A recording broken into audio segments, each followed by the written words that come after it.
as well. We'll mention some more of our sponsors as the pregame show continues here right now on the VOP Sports Network with the 805 broadcasters.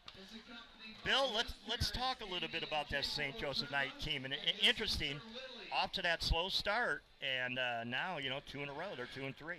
Yeah, head coach Pepe Villasenor, and they have some really, really good athletes. The first guy that you're going to see is their quarterback, Caden Cuccia, and he's only a sophomore, and he has been one of their leaders. Running back Carter Vargas, who became eligible last week. Along with, they have some giants. Erwin Taume, 6'5", 350-pound junior.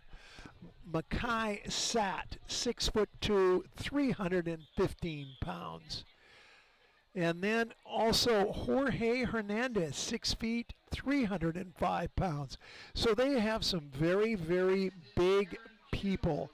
I think you're going to see that they're going to try to come out, run the ball, throw play action, use some of their speed on the outside to try to exploit the defense of the Bearcats. So it's going to be an interesting contest, I think. And, St. Joe has a history of having some great athletes.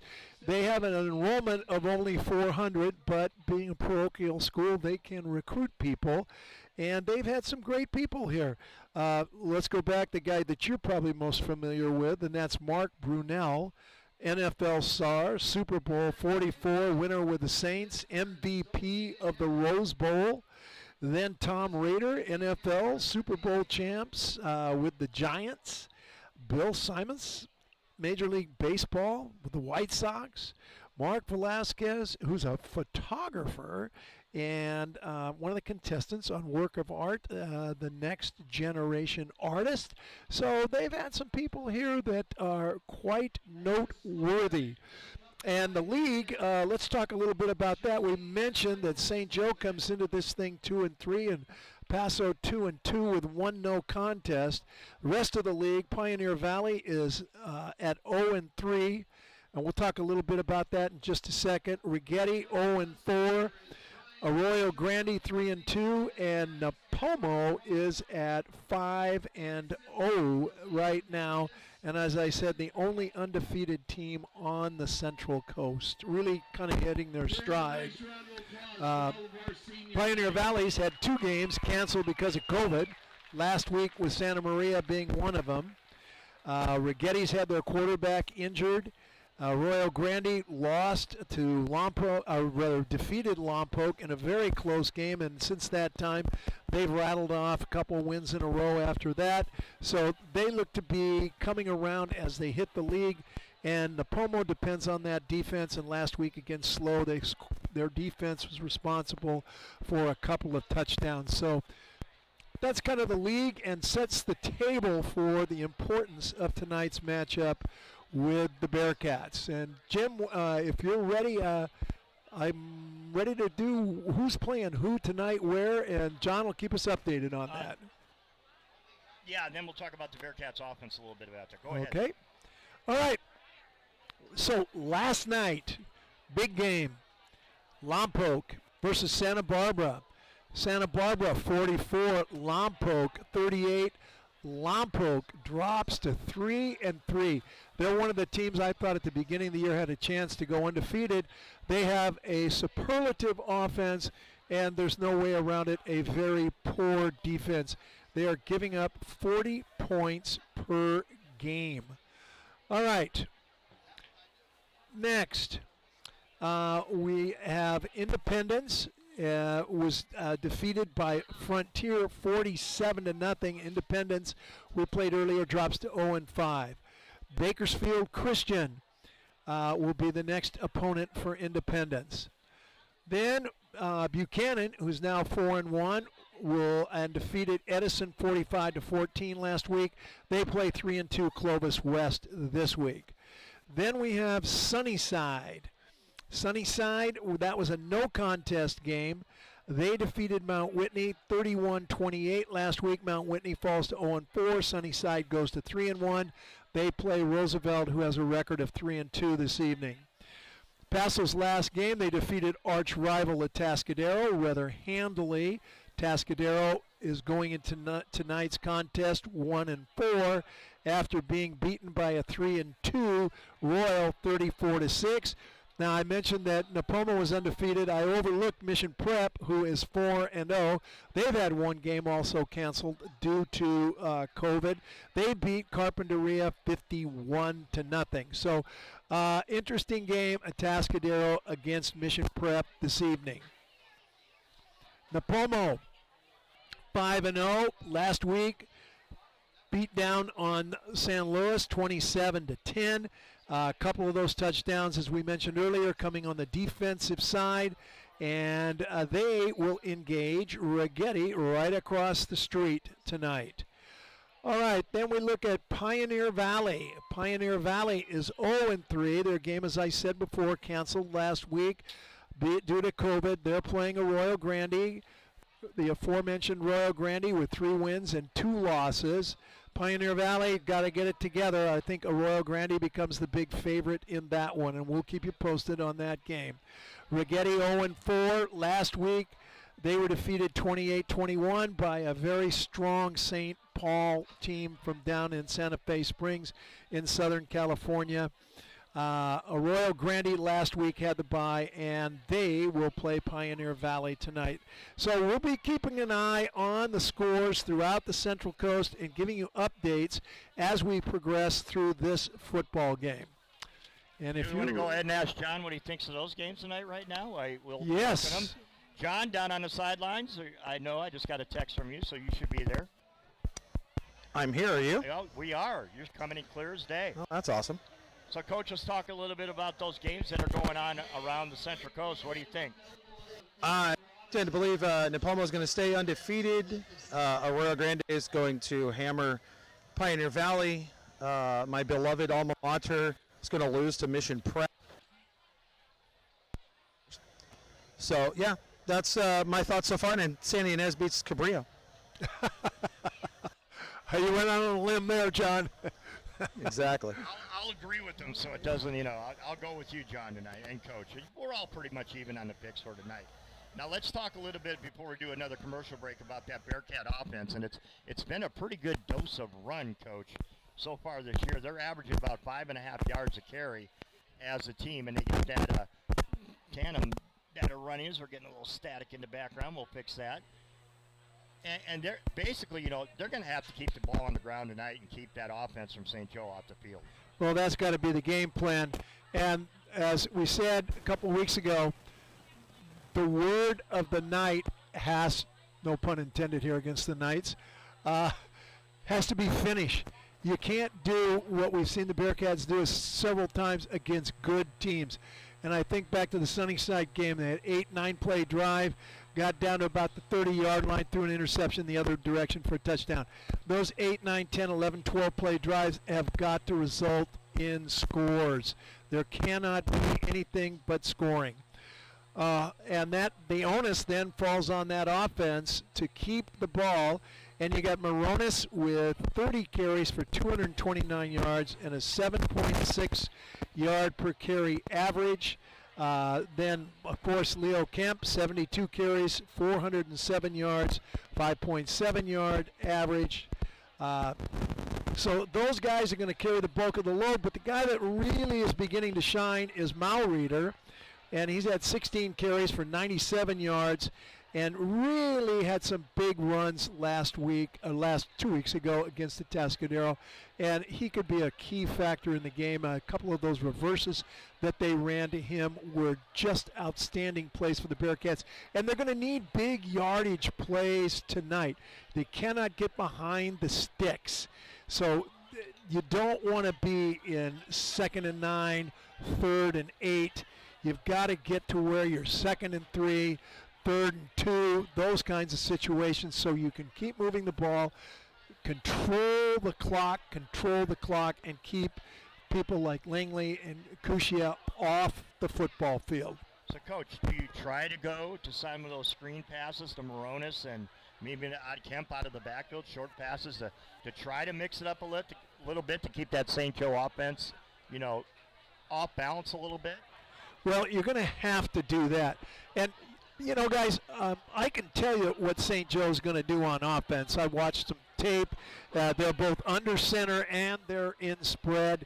They like to run counter and pull their big guard, the 350-pound guy, and then use the wing back as the follow-through guy instead of pulling a tackle. And that's all great, and they do play action, and they're under center sometimes. But the problem is going to be defensively. Right now I can't tell you what they're going to do, and it's something because every time I do research on what I think's going to happen, the other team gets into some kind of 8-man front, either a 46, a 6-2 look, or a 5-3 look. So we'll keep an eye on what St. Joe is going to do defensively to try and stop the Bearcat ground game. And as you said, Jim, they're going to have to get the ball in the air, and not a lot, but just enough to hurt St. Joe's defense and maybe get one of those guys out of the box so that they can run the ball a little bit better. Now, John and Coach, you remember the last time we were here? Yes, I do. It was Tyler Barnhart for St. Joe throwing the late pick. We went all the way down to the 1-yard line, went for the win with the 2-point conversion, and failed 2 weeks in a row. Forgot the snap.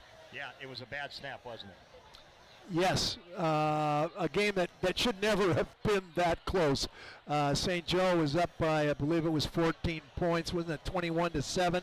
Yes, sir. And had the ball on about the, I want to say 20-yard line. Bearcat 20. And yes, and elected to throw a slant that got picked and got run back, and then an onside kick. Yeah. So very interesting. And we've got the officials for tonight. Would you like me to go over that very quickly, Jimmy? Go ahead. Yeah, my good friend Bobby Kennedy is going to be the back judge tonight.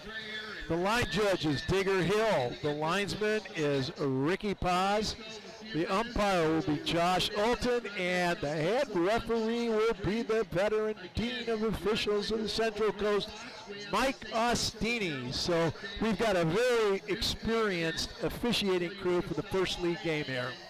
All right, let me run off some more sponsors here as the Bearcat pregame show continues. We are about 11 and a half minutes away before kickoff here at St. Joseph High School, the home of the Knights, as they take on the Bearcats in this important league matchup. Safe, secure, and trusted. Count on Community West Bank to provide the financing, deposit services, convenient treasury management, and trusted advice you need. Community West Bank is your community bank and proud sponsor of Bearcat Athletics. Let's work together to locate it at 567 Spring Street, member FDIC. Also being brought to you by the Lynx Golf Course and RV Resort. Tiger Woods' first coach designed that course. And Coach, don't we have a showdown? You, me, and John and Dave are going to go after each other on that coming up soon? At the Lynx. I might pass on that one. Yeah. Okay, also being brought to you by the Odyssey World Cafe. Be sure you stop by the Odyssey World Cafe for delicious items from their fresh casual kitchen. Are you a salad lover? Well, they've got at least 10 different salads that you can try. One of the best is the grilled salmon salad and the curry chicken salad. Got a bigger appetite? This always works. Ribeye steak. Can't beat that, can you guys? Check them out. You'll love all that the Odyssey World Cafe has. 1214 Pine Street in beautiful downtown Paso Robles. And if you're looking for the big wheel in the tire business, Coach, I know you like to go 4x4 and every once in a while. Check out Anthony's Tire Store at 3011 Spring Street. Since opening in 2007, owner Anthony Charnley has brought his years of experience in the automotive business to Anthony's Tire, providing quality automotive work and top tire brands. Stop in at the bright yellow building right on Spring Street. You can't miss it, or give them a call, 805-237-0377. And once again, if you get an opportunity, get around the community, go in these businesses, get what you need, and thank them, because without them, you wouldn't be receiving this right now. And I was on the computer today and getting a quote from Anthony's Tires on new set of tires for my new bride, Sheila Stark. Shout out to Sheila. And I'm looking forward to the quote from Anthony. Yeah, I buy all my tires from Anthony. All right, let's have a conversation. We'll bring you in, John, on the sidelines with Coach and myself as the Bearcat pregame show continues. We're about 9 minutes away from kickoff. I want to ask you guys, what do you think so far of the high school football season? We're halfway point. Well, it's better than the spring season. I still think there's been a lot of spit and sputter. You've seen several teams that have had games postponed, canceled due to COVID. Some kids that have had to sit out of the games due to COVID, and they couldn't practice. So I think as we get to this point right now, we're going to start to see better play, is my opinion, because now you've got most everybody back. Everybody's back in school. The kids are accustomed to the routine. So I think you're going to see an increase in the level of the quality of play from here on out. Johnny, you still with us down there? I think he's coming back up to make a equipment replacement. But it has been interesting. And you know, if you look like Lompoc just was on a tear. You're there, John. I got you guys. So my question was, what do you think of the high school football season so far? Up and down and all around. I mean, Napomo's a surprise. Santa Ynez is a surprise. Lompoc to me is a surprise after week 1 and what we saw. Arroyo Grande coming back, and then now all the 30-day transfers are eligible for all of these schools. So what you think you knew, you may not. I think the biggest, if you can use the term disappointment right now, has been Rigetti. Because last year that was the spring. The spring season, they were pretty solid, and I think their only loss was to St. Joe. So I'm a little surprised by that. And like you, as I mentioned in the pregame situation, the total collapse of the Lompoc defense has been unexpected, to say the least. Yeah, I think part of the Rigetti issue, Coach, is the 30-day transfer rule. I think you're seeing an awful lot of kids that were still in that program, sophomores and juniors. Schools. Yeah. And, you know, anything can happen after the halfway point. You never know, week in and week out. You got to play your best football. But with this, once again, Coach, explain the new format with everything going on with the playoffs. Hey, Coach Albert, how you doing? Well, the new format with the playoffs is this. Right now, they're going to take the top 8 teams in Division 1, and they will have a playoff. They have an algorithm that they follow, and I don't know who plugs these numbers in. So right now, they have 8 teams that would play in Division 1, and they have the highest ranking. And then from there, the next 16 teams would be in Division 2 and all the way down through Division 6. So in the Division 1, there'll only be 3 rounds, which for those guys is really good, because whoever the winner is will go to the state playoff game, and they will have played 1 less game than their opponents from either from someplace in Southern California, either San Diego, Los Angeles, or from the southern section.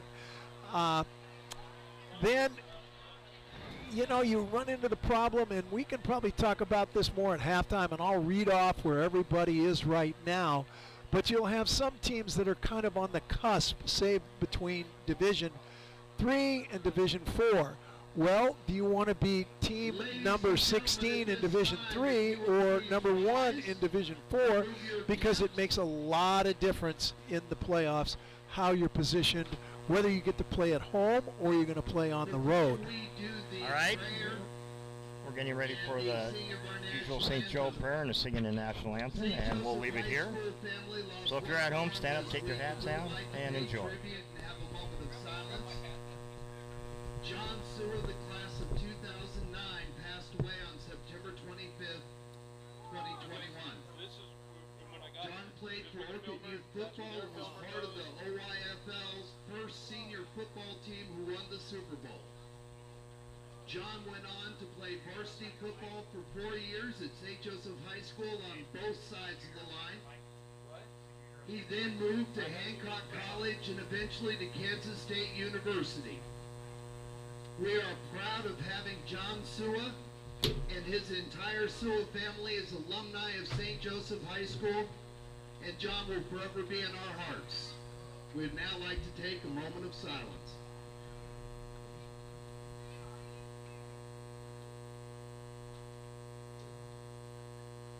Thank you. Now, doing the prayer tonight, we have Serenity Macedo and Lizzie Arias, and I think you'll recognize our singer for the national anthem. In the name of the Father, and of the Son, and of the Holy Spirit. Amen. Dear Father, may we compete with your love shining in our hearts. May we push ourselves to be the best we can be. May we have the strength, endurance, and skills we need to be the athletes of integrity. Lord, all that we do today is for you and your glory. Saint Joseph, in the name of the Father, and of the Son, and of the Holy Spirit. Amen. Oh, say, can you see by the dawn's early light what so proudly we hailed at the twilight's last gleaming, whose broad stripes and bright stars through the perilous fight, oh, the ramparts we watched were so gallantly streaming, and the rockets roared clear, the bombs bursting in air gave proof to the night that our flag was still there. Oh, say, does that star-spangled banner yet wave?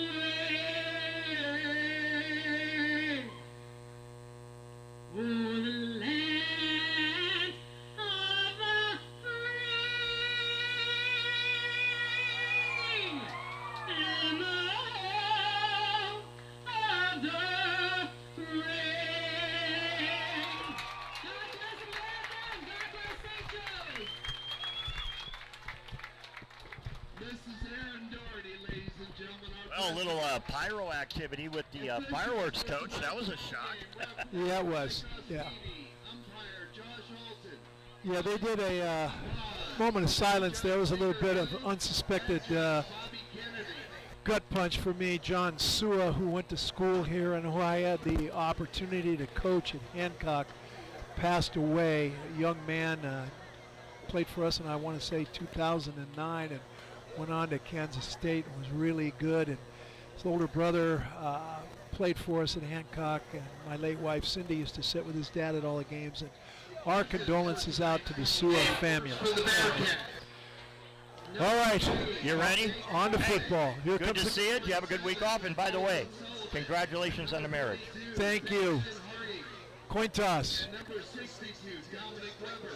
For the Knights, number 1, Anthony Moreno. Number 2, Eric Your strategy half the time. Were you a kickoff? You win it, kick? Number 10, Travis Well, I think it really depends on what your confidence in your defense is and how your kicker is.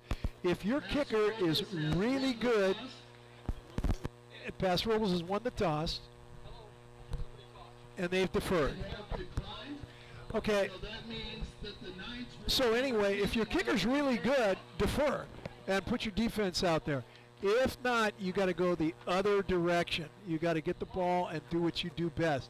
I think this is a little bit of a risky move on the part of the Bearcats to defer.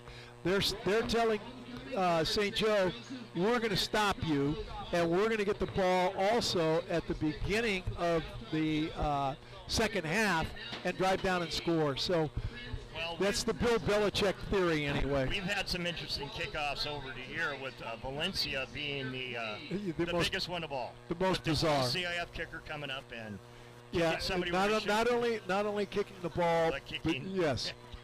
and this- ejected. I see both TV stations are here, KSBY and KYET. This is their game of the week, so You're welcome. high big publicity football game, and you are getting it live streamed on the VOP right here. What more could you ask for? Can you guys hear me? Yep, we got you, Dave. Hey, Jimmy, can you turn yourself up a little bit? Yep, I got Bill it. is perfect. Right Thanks. there, good. Okay. Got it. Thank you, Dave. Sorry. That's all right. Didn't want to interrupt, but Hey, that's okay. Thank you to Dave Lambert. You can see Yeah. this Yeah, live. Dave. Thank you, Dave. And Dave, sorry, I could have swore I swiped it, but you can beat me up later. All right, 47 players suited up for St. Joe this evening. Paso has their usual about 50 out there, and both teams getting final instructions. Here comes the St. Joe receiving team out, and it looks like number 20 is 20 and 41 is going and back. I don't have a 20, do you? No, I don't, but I don't have a 41 either. 12. 12. 12 is Malachi Malachi Langley. Langley. Don't kick the ball to him. We know his brother, Darian Langley, from the last time we were here. Who is at UC Davis now. Yes, sir. And both kids are track stars. Yes, sir. Langley and Miller both back to take the kick for the Knights. Miller transfer from Rigetti. Coach, what has happened over the years with these jersey numbers? Back when you were coaching, they were nice, big, and bright on the back, and we could see them, and now they've shrunk so bad. Well, that and they have black numbers, black jerseys with dark green numbers. All right? You guys ready to light this candle? Here we go. Gustavo Garcia, short kick, and one of the up men's going to follow it at the 22. St. Joseph takes over first down and 10 at their own 22-yard line. That's perfect. You couldn't ask for anything better right there. Anytime you hold the other team inside the 30-yard line on the kickoff, your special teams unit has done a good job. Okay, talk a little bit about Kane Guccia. Okay, he is a very mobile, athletic guy and only a sophomore. He's not very big, as you can see. All right, they're going to come out, opening formation, two receivers each sideline, one back, and he's going to work out of the gun with that back to his left. Now he moves him to the right, And we got a timeout. Some type of Equipment? uniform violation for number 31. and then right back onto the field will go Miller, who was back for the kickoff. And Oscar Magayan had to leave. All right, two receivers each sideline in motion, and here comes another flag. Procedure penalty against the Knights is going to Usually when things start like this, Coach, we see a lot of those hankies and John throughout the course of the game. And again, great start for the Bearcats. They've got them back on the 17-yard line now. Huge offensive line for the Knights. Cross the formation in motion. Handoff goes left side. Nice little hold. Winding his way down to the 25-yard line. Carter Vargas, number 21. Yeah, and Guccia handing off to Vargas. he picks up 7. So past the original line of scrimmage, setting up a second down and 8. Beautiful evening here. Temperature, what, about 75 degrees, and Coach, no wind at all. Look at that flag. And they are getting to play from the sideline. Two receivers each sideline again. Chia back to pass. Looks, throws, man wide open in the middle of the field and complete. All the way up to the 45-yard line and a first down. Number 9, Colin Foss. Yeah, he just came across, sat down in the middle of the zone. And they're going to go to the no huddle. We haven't even played a minute yet. St. Joe up to their own 45-yard line. Chia now will look over to the sideline. Counter. Something. Then he, with the counters, coach said, cut back against Spain. First down and more into Bearcat territory. All the way down to the 35-yard line. Carter Vargas, the 5'11", 160-pound running back, slicing and dicing through the Bearcat defense. And that is their signature run play. Okay, coach trips right. One receiver to the near sideline. Kuchia back to the line of scrimmage. Into the gun. Vargas is the back. He wants it all. Going down the sideline and a one-handed catch. Out of bounds. And that's out of bounds, but what a grab. Pass is incomplete. Darian Mensa with the catch out of bounds. Spectacular catch. Yeah, but great play by both teams. Great throw, great catch, obviously out of bounds, but that was very good coverage by Kyle Bonham, which forced the player to be out of bounds with good coverage. Now And- they're huddling up. And St. Joe had excellent protection as well on their line of scrimmage. So the Bearcat defense on their heels on the night's opening drive here on October 1st, first day of October. Gia out of the gun. Here comes the blitz. Screen. Gets the screen. Oh! Almost intercepted. Moronis had an opportunity to pick that pass off. Couldn't pull it back in. And guess what? That would have been 6. And that's good coaching by Coach Alvord. I had seen that play numerous times on their tape, and Moronis had been instructed exactly what to do. 3rd down and 10. Kuchia with Vargas to his left, going trips right. One receiver to the near sideline. Taking his time. High snap. Pressure. Pressured. He's Got gonna be it. sacked, dropped, and slammed to the ground. Great defensive play by Juragi. Bastion Uregi. Juragi Yes. came in and made the sack. Big loss on the play, and the Knights will have Got to blood play. pressure pills in here. Throw one down, Dave. And that was a huge play. And Bastion was a car parker at my wedding last week, and he's a hell of a pass rusher too. How did you park in the cars? He did. There were no accidents. No act. You give him a tip. Oh yeah. There you go. Good snap. Punt on its way. End Good over punt. end. And this one's going to jiggle out of bounds. 24. Yeah, I think about the 22. Okay, angling for the sideline, a little bit short.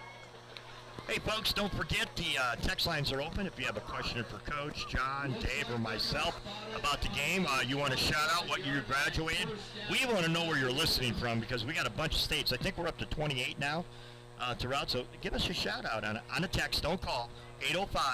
805-788-8114, 805-788-8114.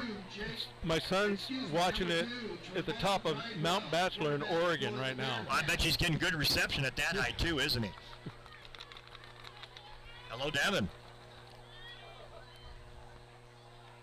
Bridewell will be the quarterback.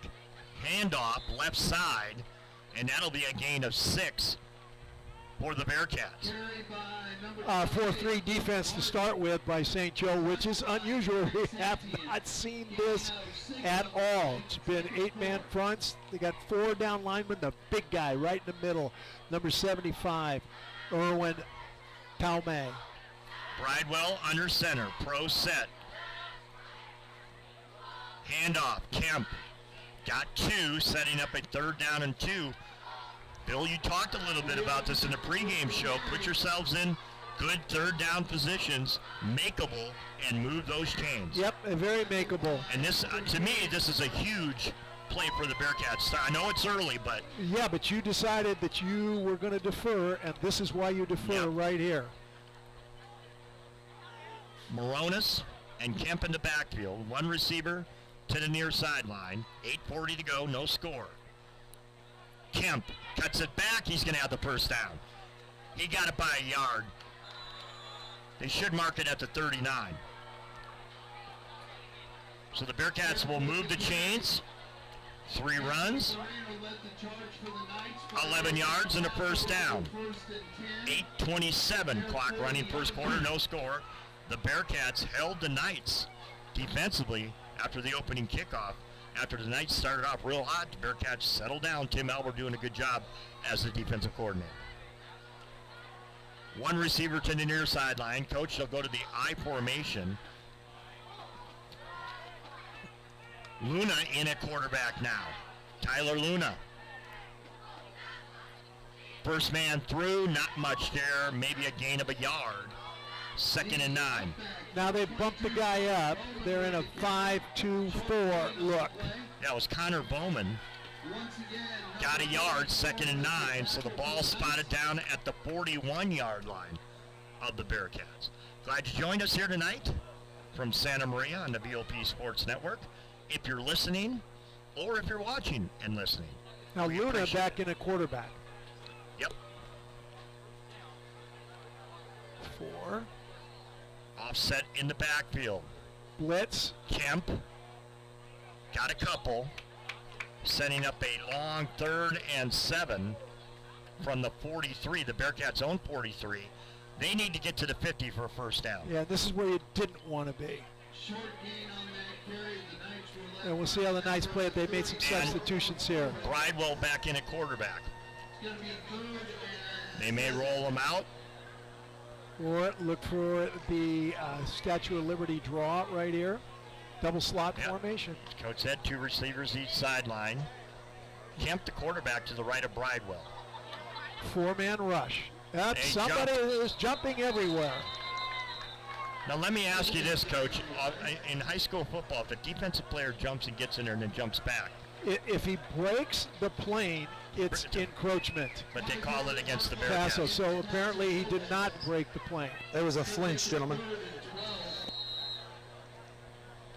3rd down and 12. Luna back in at quarterback for the Bearcats.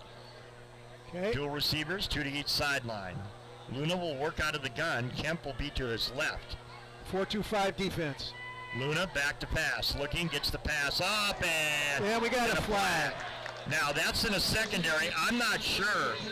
I don't know if you saw that down there, John. Did that Bearcat receiver get knocked down? He got held coming out of his break. He got turned on the backside. Thank you, sir. John, they had a horse on the field before the game, and that guy put a saddle on the Bearcat wide receiver. Exactly. Oh, that was a good one, Coach. So that is a 15-yard penalty from the line of scrimmage. And that should give us a first down into St. Joe territory. This should move it to about the 48, 47-yard line of St. Joe, if my math is correct, but it usually isn't. 6:20 to go, no score. St. Joe's had the ball once on offense. This is the first offensive possession for the Bearcats, and they just got a huge break. And it took it to the 47-yard line of the Knights. Coach, give Jimmy a point. He got it right. I-throw right. formation. Got the eye, 2 receivers split. It's Moronis and Kemp in the backfield. Nope, check that. My mistake on that one. That was Connor Bowman, the sophomore. Kemp with the carry. By Gage Russell, number 55. And now they've kind of gone to a 4-4 look with the outside linebackers playing pretty loose every once in a while, depending upon the formation. One of the outside linebackers will come up to the line of scrimmage. 2nd down and 10. Bridewell, a receiver to the near sideline. Luna's the quarterback. He has a back to each side of him. Luna back to pass. Looking, pass off, picked off. Nope. Incomplete. It hit the ground. Looked like he picked it off from my angle. I believe that was number 13, Chris Miller. Yeah, throwing a slant into the short side of the field, and he eyeballed that one. He looked right at the receiver, and they're in a zone defense. They look right at the quarterback, and they go where his eyes go. Okay, we got another 3rd and long. 3rd and 10. Watch the reverse. 5:35 remaining. Luna right up the gut. And this will be a pickup of 4 up to the 44-yard line. So, Coach, you're looking 3rd and 6. It was Kemp on the run. They're going to have to punt the football. That was a setup play. Look for that same play, and the ball will go to Mal Reeder coming around a little bit later in the game. 3 yards on the play, but that's 4th down for Paso Robles. Colin Fassey, number 9, back for them. A sophomore. They've got a lot of sophomores on Yeah, the he's team. camped back at his own 14-yard line. Bridewell will punt from his own 41. Little line Nice. drive kick.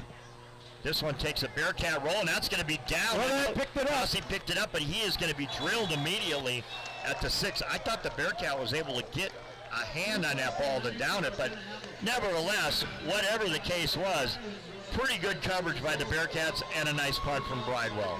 Great coverage. A spiral punt, very nice, and dead at the 5-yard line. So 2 nice special unit teams by the play by the special unit teams of the Bearcats in the first quarter. The kickoff where they got the ball at the 22. Now they start from their own 5 after the punt. Jimmy, you're right. He did touch it, but he didn't control it, so St. Joe tried to pick it up and advance it. Okay, thank you, John. Shotgun formation, handoff. Counter. Left side, not much there. Bearcat defense will squash that, a gain of a yard. 2nd down and 9. I want to remind everybody the Bearcat Locker Room Show with Coach Bill Stansbury on Monday night at 6:30. Special guest, and every week we interview Bearcat head football coach Matt Carroll.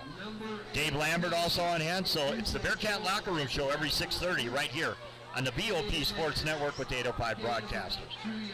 3-man front by the Bearcats, jumped around into 4 now. Kuchuya hands it off this time to the right side, back cuts it back to the middle, got past the 10. Jesus Ochoa, back-to-back tackles. Yep. On from that D-line spot. Got up to the 11, so we will call this a 3rd down and short 5. Bearcats showing cover 2. Also, Giovanni Reyes playing well at the outside linebacker spot so far. Kuchuya goes trips right. Straight ahead run. Right up the run, up the gut, and a good second effort may have got him the first down, and it did. Up to the 17-yard line. That was just basically good power running, my guys. So now they've gotten out of the shadow of their own goalpost, so to speak, here. Bearcats got to stop this drive. Same formation again, Coach. Trips right. 1 receiver to neither sideline. Help over there. They're double teaming that receiver all alone over here. Actually, they're double. They're 2 receivers to the far side. They got a offset wing back here. They like. Okay, here we go. Kuchuya back to pass. Gets it off. Man open, complete. Flag on the play. Big play in the Bearcat territory. To the 40. 35, 30 knocked down at the 28, but there's a hanky down in that area where I think it could have been defensive holding against the Bearcats. We'll wait for the official call.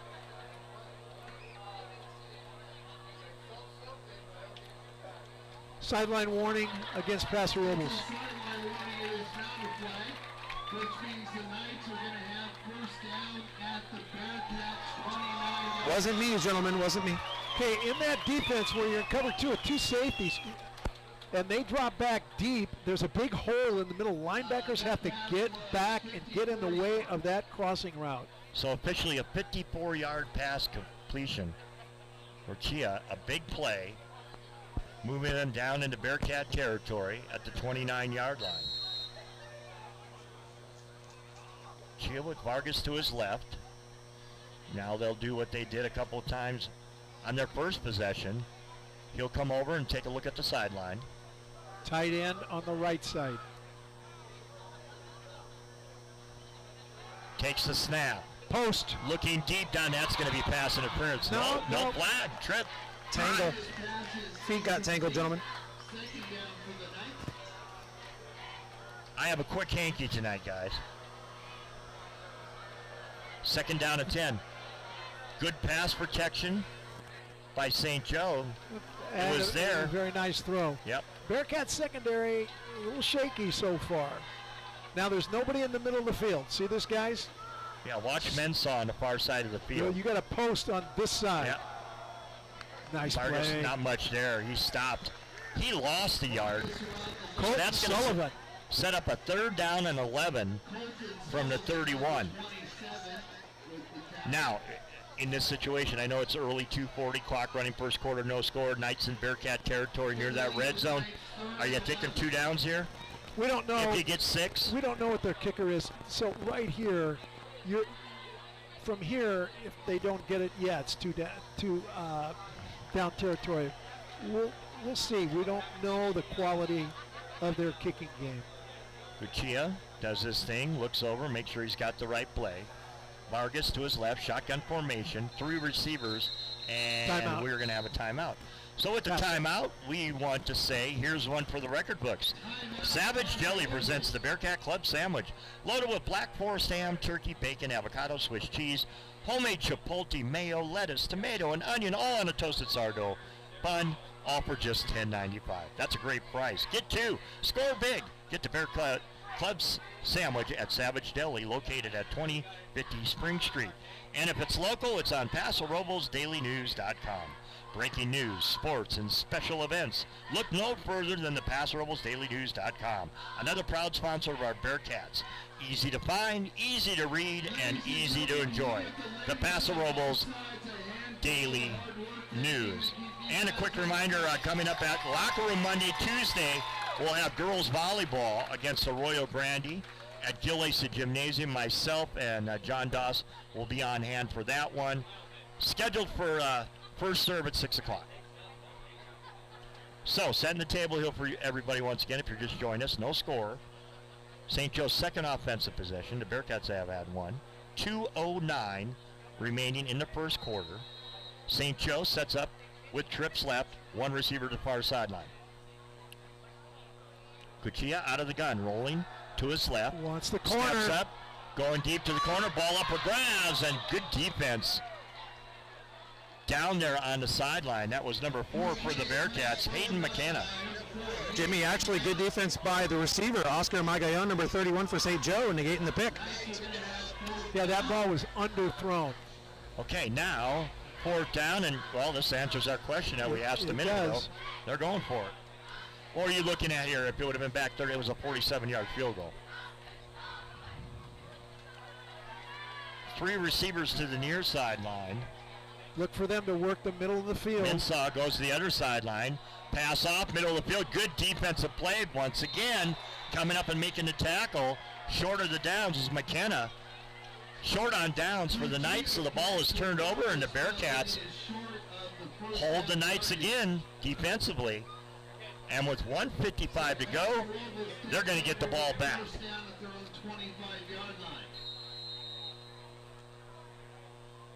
First and 10 for the Bearcats from their own 25. It looks like Luna will be the quarterback. Luna, underneath center. Handoff. Oh, boy. Kemp. And look at it. He was literally stopped in the backfield, guys, and just bowled his way forward to turn that into a 5-yard gain. Great play. Their big guy, Erwin Taumia, was 3 yards into the backfield there. Boy, he is a load. The Bearcats going to have a tough time blocking that guy. 2nd and 5, quickly line of scrimmage. Little misdirection the other way. And a first down. He should have it. Good job by Moronis, running hard. And they'll move the chains. That's good to see right there. Keep Yes, moving those chains. he ran over the first guy that tried to tackle him. Bearcats no huddle. 1:20 to go first quarter, no score. Unbalanced line left, Jim. Luna. Handoff. Once again, it's Moronis. He cuts it back, falls forward, and picks up 3. 2nd and 7. We're down to 1 minute left in the first, no score. Double tight end, wing left. Offset in the backfield. Luna, back to pass. Wants to screen out in the flat. Wide open and caught. And another Bearcat first down near midfield. That was Bowman making the catch and taking it right above the S.J. St. Joe logo at midfield. Yeah, just kind of slid out into the flat, and they blitzed, and nobody home. And we talked about that, mixing those little screens, and, you know, you have to because they're going to stack that line and try to stop the run every time. Yeah, they got caught in the blitz. That was a great call. Receiver over here to the near sideline. 2 backs in the backfield. Luna underneath center. Where are they going to go? Trying to cut it back. Little end around, nothing there. They're going to lose 2 back to the St. Joe. Back to their own 48, though. The Bearcat own 48. And they'll be 2nd down and 12. And that will be the last play of the first quarter. With the score, the Bearcats nothing, the St. Joe's Knights nothing, right here on the BOP Sports Network. Proud sponsors of Bearcats here on the BOP is Jeffrey and Kathleen, and they invite you to Jeffrey's Country Barbecue. Great food. Enjoy their signature dry rubbed house smoked meats, including pork belly ribs, tri-tip, brisket, pulled pork, or kitchen and pork lines. They've got everything. Come on by and say hi to Jeffrey, and thank him for being a proud sponsor of Bearcat Athletics. Blake's True Value Hardware is your locally owned Bearcat sponsoring hardware store, here to serve the Bearcat community. Whether you're a DIY pro or taking on a home improvement project for the first time, Blake's is your neighborhood hardware store with expert advice, tools, equipment, and products. Head on over to Blake's True Value Hardware Store at 1701 Riverside for all your hardware needs. Jim Weeman, Bill Stansberry, Dave Lambert upstairs, John Doss down on the field. Glad you joined us here. Strong defensive first quarter by both squads in the first. Yes, very strong. So the Bearcats will have a second down and 12. As we said, pretty nice now, about 68 degrees, no wind at all blowing. The flag is dead on the pole.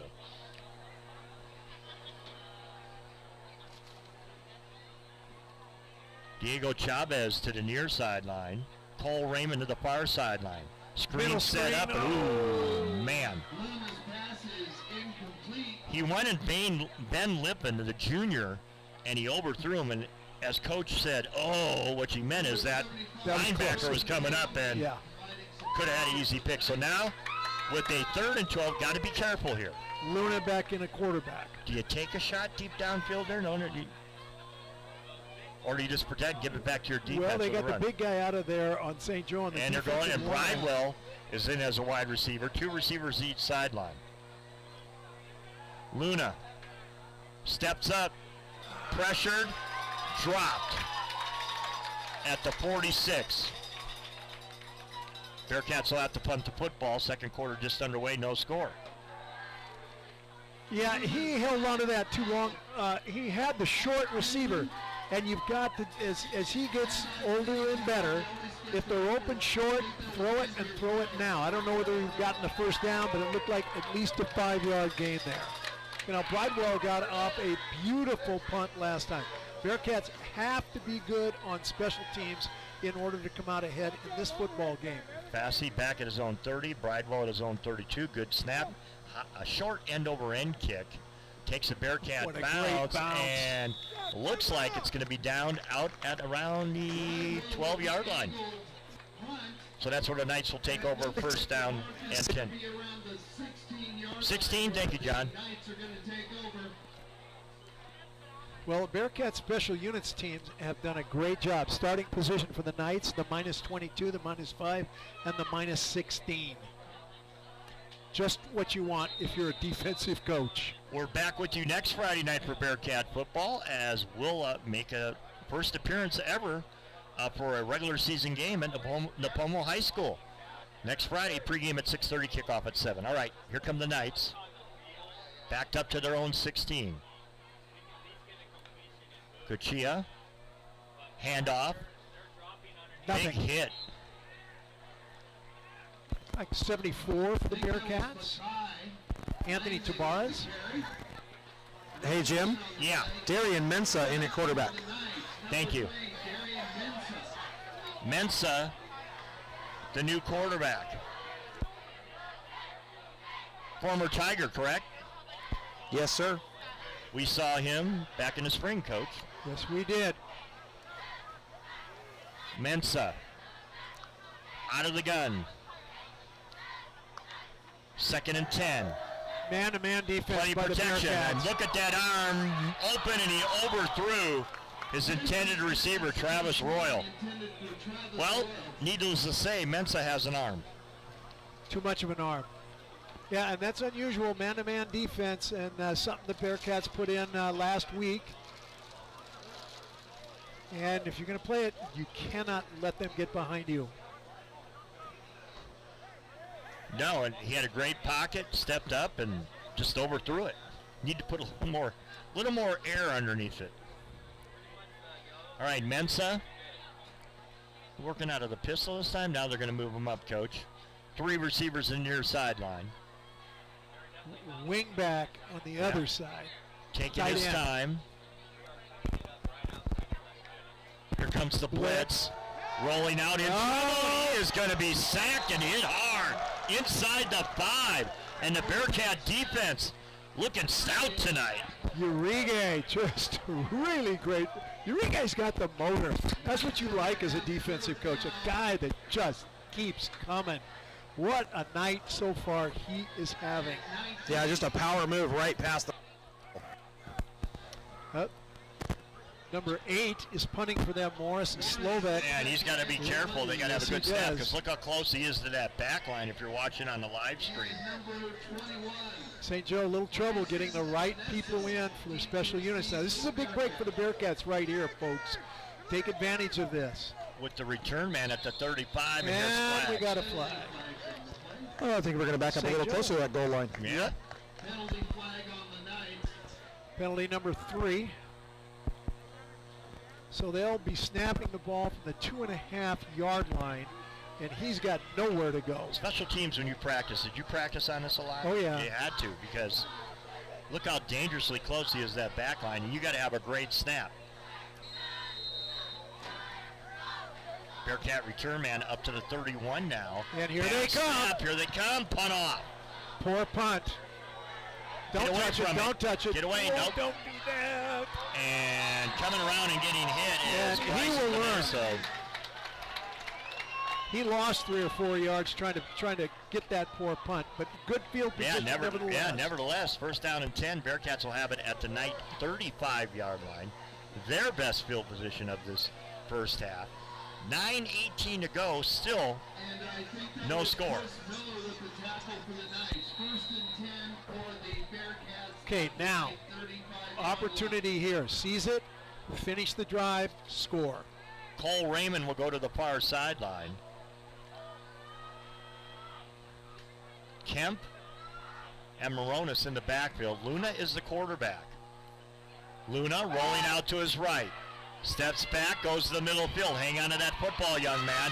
Makes a nice move and then goes down smartly back at the original line of And scrimmage. we've got a very late flag. Finally taken down by number 1, Anthony Moreno. Late quarterback hit. Flag on the play. And I have not seen a signal. Have you, There gentlemen? we go. I think it's going to go against the Knights. Personal foul. Blow to the head. Head. 15 yards, which puts the Bearcats right at the 20 in the Bearcat tri-tip red zone with 9:05 to go here in the first half. It's going to be a 15-yard personal foul penalty. Which No is score. Paso Robles first down at the 20-yard line. And Bill in the beginning of the game said the Bearcats it's going to have to be close and low scoring. Well, they're doing that right now. Let's see if they got to take advantage here. Exactly. Get that clock moving over here. There we go. 9 minutes to go in the second quarter. Raymond will come to the near sideline. Looking over to the right side, Coach, we see the Bearcat tight end. Yeah, with a Oh. wing right next to him, loaded on the right. That's where they Blackwell, go. the quarterback, and then they hand a big hole. Kemp around the 10, down to the 5. Will he get in? I don't think so. He is down at the 1. 1 yard line. Just shy of the goal line. It's going to be first and goal. Great blocking, great running. Yeah, and they're running away from the big fella, as well they should. They overloaded that right side. Kemp broke the first tackle, got the edge, away they go. 8:35 to go. First half, no score. Bearcats knocking at the door at the 1. They like strong wedge, but the big fella is right there over the right Yeah, will guard. it be Kemp or Moronis? It's Kemp, and he's Dave into the Watson. end zone for a Bearcat touchdown.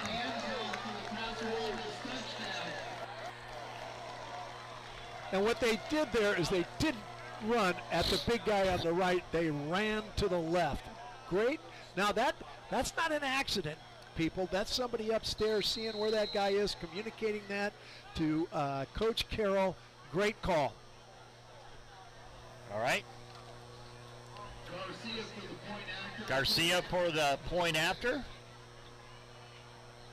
Snap down, kick up, and it's right through the uprights. 8:20 to go.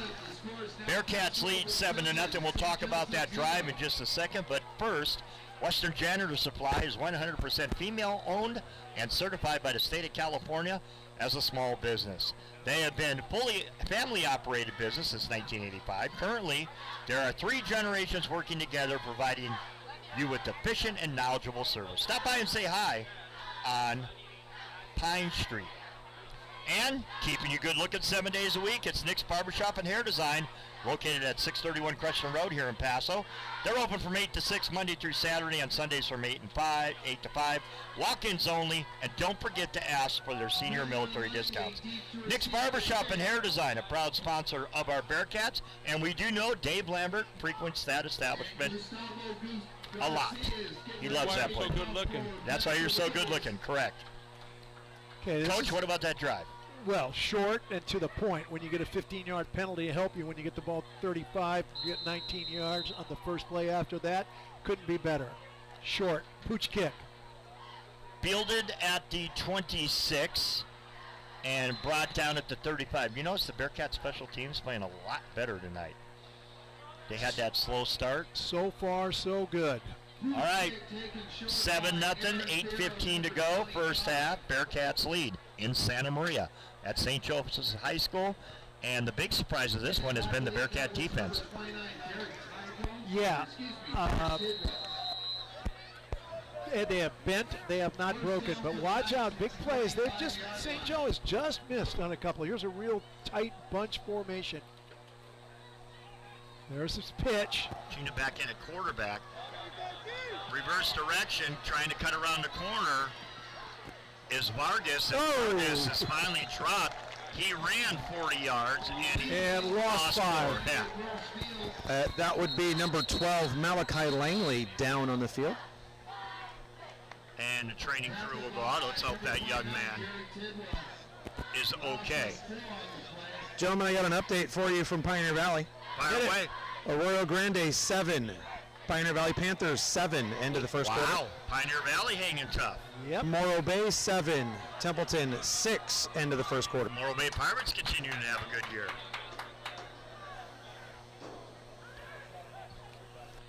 I think this season's certainly, we're going to, at the end of the year, expect the unexpected, week in and week out.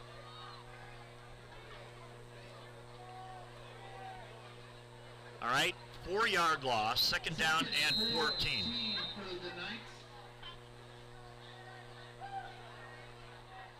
See him back in at quarterback, underneath center. Play action. Rolling out Got to it his wide right, open. looking downfield and caught. First down to the 45. That was number 80 for the St. Joseph Knights. Ethan Mansfield making the catch, and the Knights, and short of the first down by a yard. Third down and 1. Quickly to the line of scrimmage. Hand off right up the gut, first down. And a little bit more to midfield. You got it? So the Knights now with a little bit of momentum. The clock will stop momentarily as the chains are moved. They are right at midfield at the bottom of their logo. Wrapped up by number 27, Colton Sullivan, but it is a first down for the Knights. Yeah, that first pass that they threw there, classic counter pass. You got a guy in the flat, you got a deep guy in the drag coming across, they hit the drag. All right, here we go, first down and 10. Knights starting to move the football. Chia, handoff. And a gain of 3. Langley again. No, he'll pick up 4. It'll make it second down and 6. Into Bearcat territory. They love to pull that left guard and bring him out and try to kick out on the right side. They'll go either short or long with it. Ball at the 47. They don't take a lot thank you. They're moving very quickly now, Coach, up to that line of scrimmage. You need to move your vehicle, please.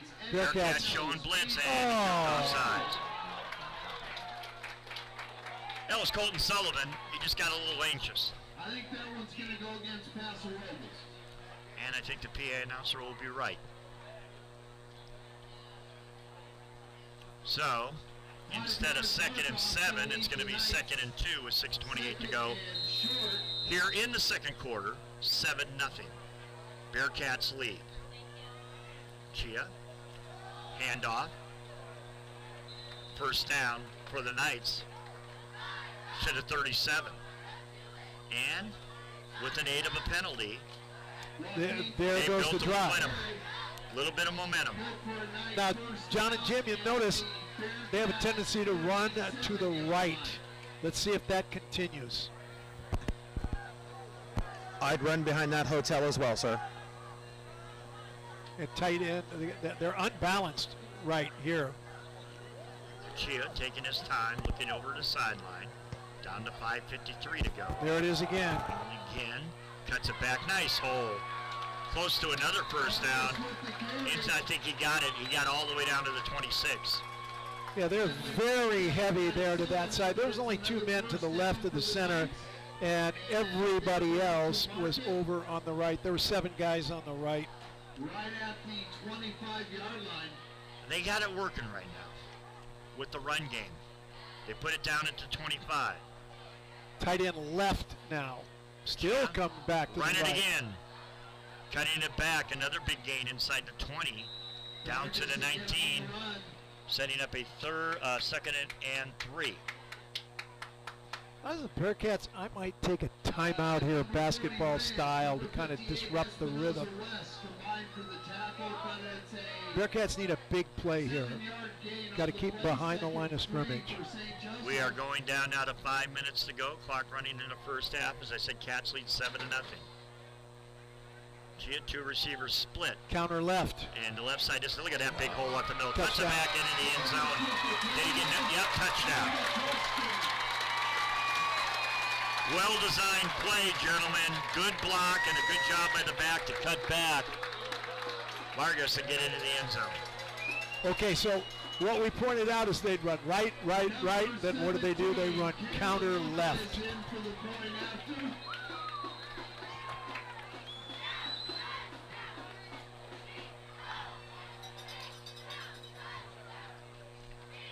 Here's the extra point from the left-footed kicker. High snap, down, kick up, and They doinked it. It doinked. 4:52 to go. First half, Bearcats lead 7-6. Yabba Dabba Dog serves 100% all beef hot dogs, bratwurst, Polish sausages, and the vegan William with a huge selection of toppings on a fresh New England style bun, the kind you use on the East Coast for lobster rolls.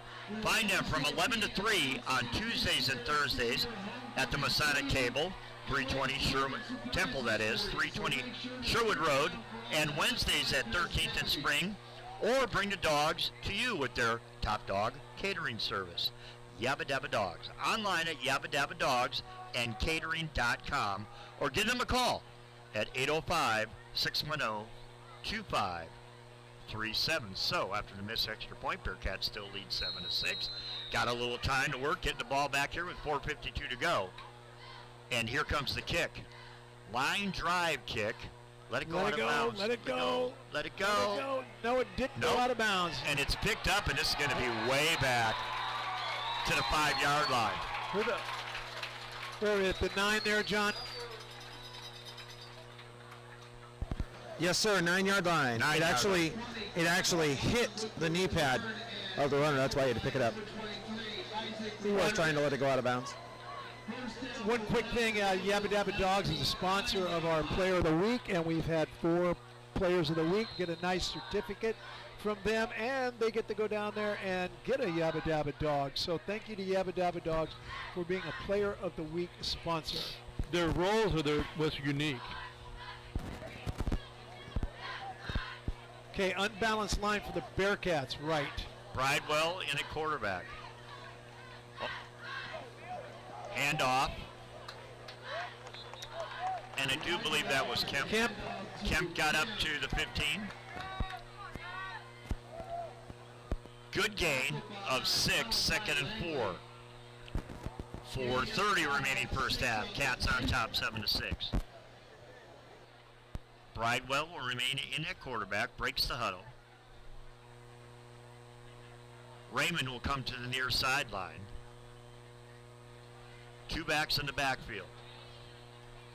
Looks over to defense. Wants a pass, and Raymond had to go back, pass behind him.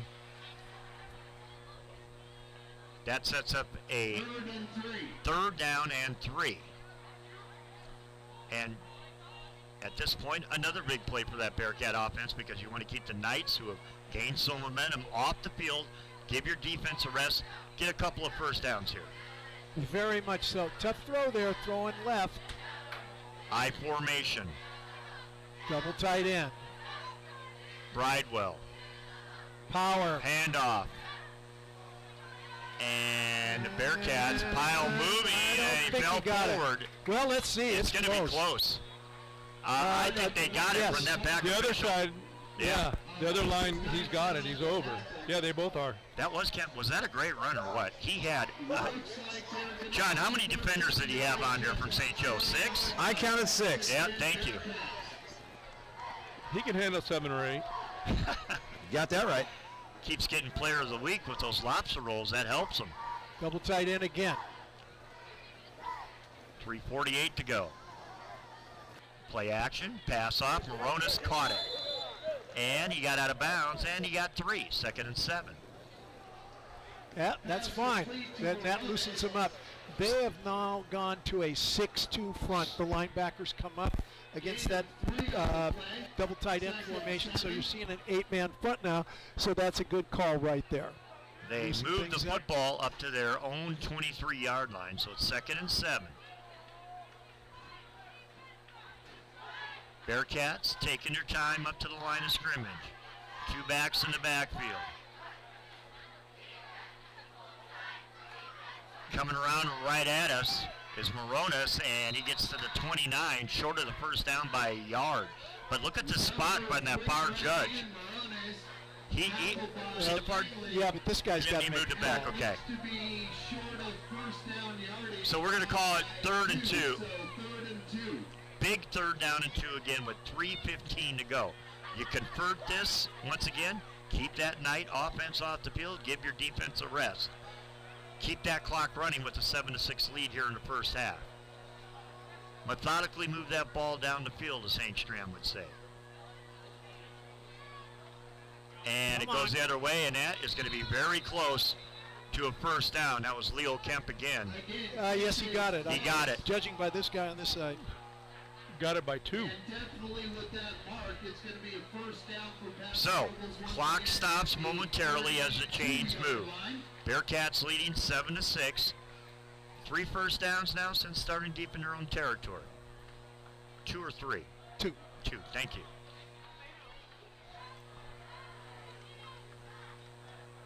No, they're taking their time, no need to rush. Bridewell will go out of the gun. 2 receivers to each sideline.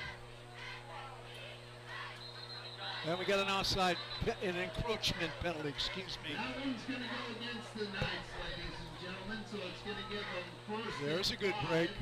Penalty number 5 against the Knights. Now, Coach, what point here now, if you want to try to get points out of this, it moves at 37, do you start trying to take shots downfield? Well, you got 2 timeouts, so really you've got plenty of time. Shotgun formation. Moronis, not much. Got a yard, setting up a 2nd and 4 from their own 38. 2:04 to go, first half clock running. Gain of a couple. Malachi Langley led the charge for the Knights. Under 2 now. Bridewell looking down on the wristband, has the call, shouts it out to the squad. They'll break the huddle. 2 receivers in the near sideline, 2 to the far sideline, including Cole Raymond. 4-2 box. Shotgun formation, 1 back to the left. Pass off and overthrown, incomplete, intended for Trevor Lambeth. 3rd and 4, and here we go. They're 2 for 2 on this drive on 3rd down conversions. 4 for Paso Robles. Anybody would think they're going to run here? Power football here? I just don't like him throwing to his No. left. It seems like to control the ball. It He just sails flutters, the ball. yeah. All right, 2 backs in the backfield. Kemp and Moronis. Bridewell underneath center. Huge 3rd down and 4. He's going to throw. Looking, gets the pass off. Caught. Great catch. Dropped it. I thought he had it. Goodness. Moronis pulls that in. It's a 1st down, so it's 4th down. Counter pass, open in the flat, just couldn't do it. That's a critical play right there. Remember that play.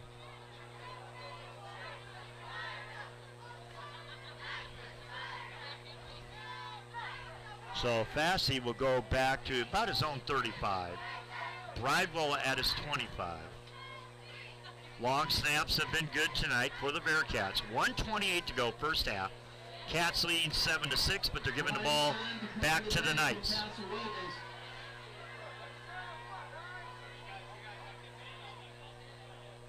Low snap. And Bridewell's going to have to run, and he's dropped it to 29.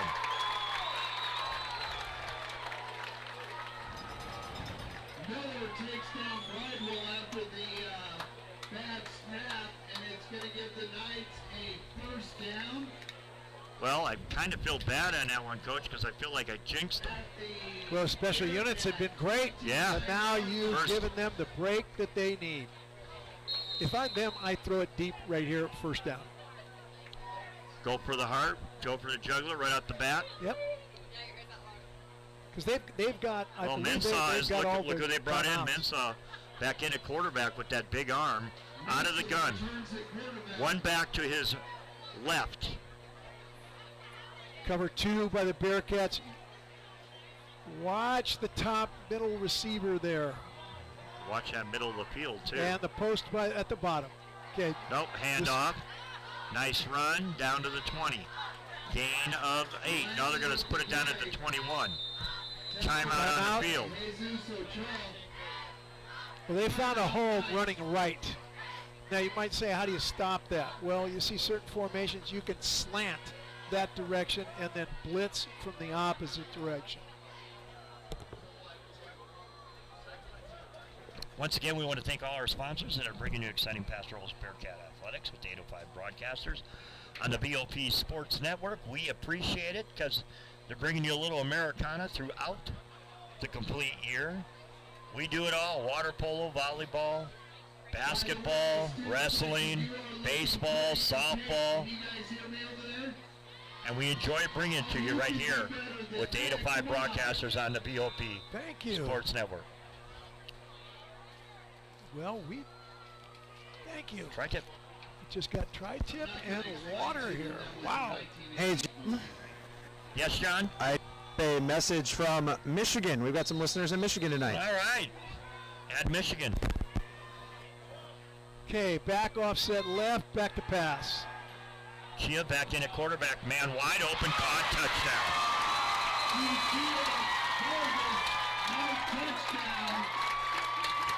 That looked easy, Coach. Yeah. Right there, Carter Vargas out of the backfield. And that's what I call a chase route. They take the outside guy and run him kind of to the inside and up the field, and the back comes out of the backfield and literally mirrors that route. And there was nobody there. Timeout. I thought they were going to go for 2 here. Knights now lead 12-7 with 1:05 to go in this first half. I think they are going to go for 2. They got the whole team over here. And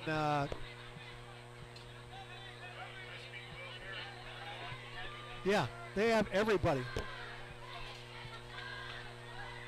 That's an easy way to go for 2. Just put everybody out there. Yeah. 11, 22, 33. Why not, Dave? Even I could run through that big of a line, couldn't I? There you go. Yeah. Boy, what a turn of events there. Just the momentum swing. Okay, now the 2 big plays they've had have been the power running to the right and then the big counter going to the left. Here we go. Quick break of the huddle. Unbalanced line right. She is going to keep it, wants the option, and he won't get it. Doubled in. St. Joe's going to recover it. in the end zone for a two-point conversion. Talk about a lucky roll. Yeah, they had him stopped. He coughed up the ball. The ball rolled into the end zone, and they recovered it. Well, yeah, they had a big meeting with the players over there and said, we'll run this. They ran speed option. It was covered the option man. He tried to keep the ball and get into the end zone. He got hit, coughed it up. It bounced the correct direction. So I guess you call that calling the right play at the right time. I don't know. Okay, we still have a minute 5 seconds to go here in the first half. St. Joe now leading 14-7.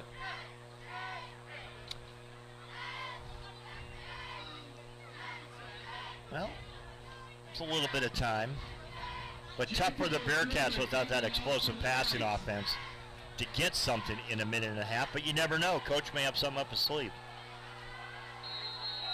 Yeah, and two big plays in special units, both resulting in scores. Line drive kick, fielded at the 5 to the 20. Bowman in his own man, and we've got a flag and a whole bunch of activity going on here.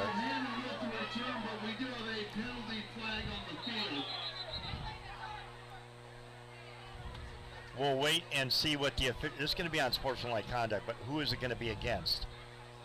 I think it's going to be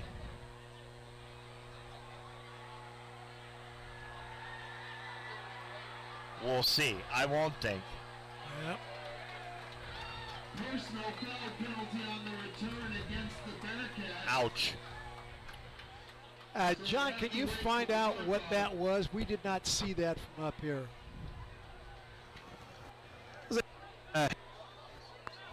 Hit in the middle of 50 to 5-2.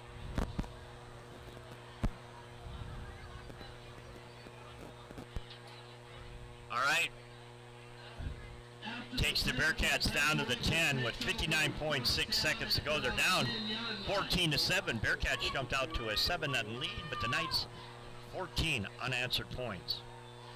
Got to be careful with the ball here. Luna in at quarterback, gives it to Kemp. Kemp breaks a couple of tackles, does a nice job getting up to the 17, sending up a 2nd and 4. Take a knee. Get out of there. Clock down to 40 seconds to go.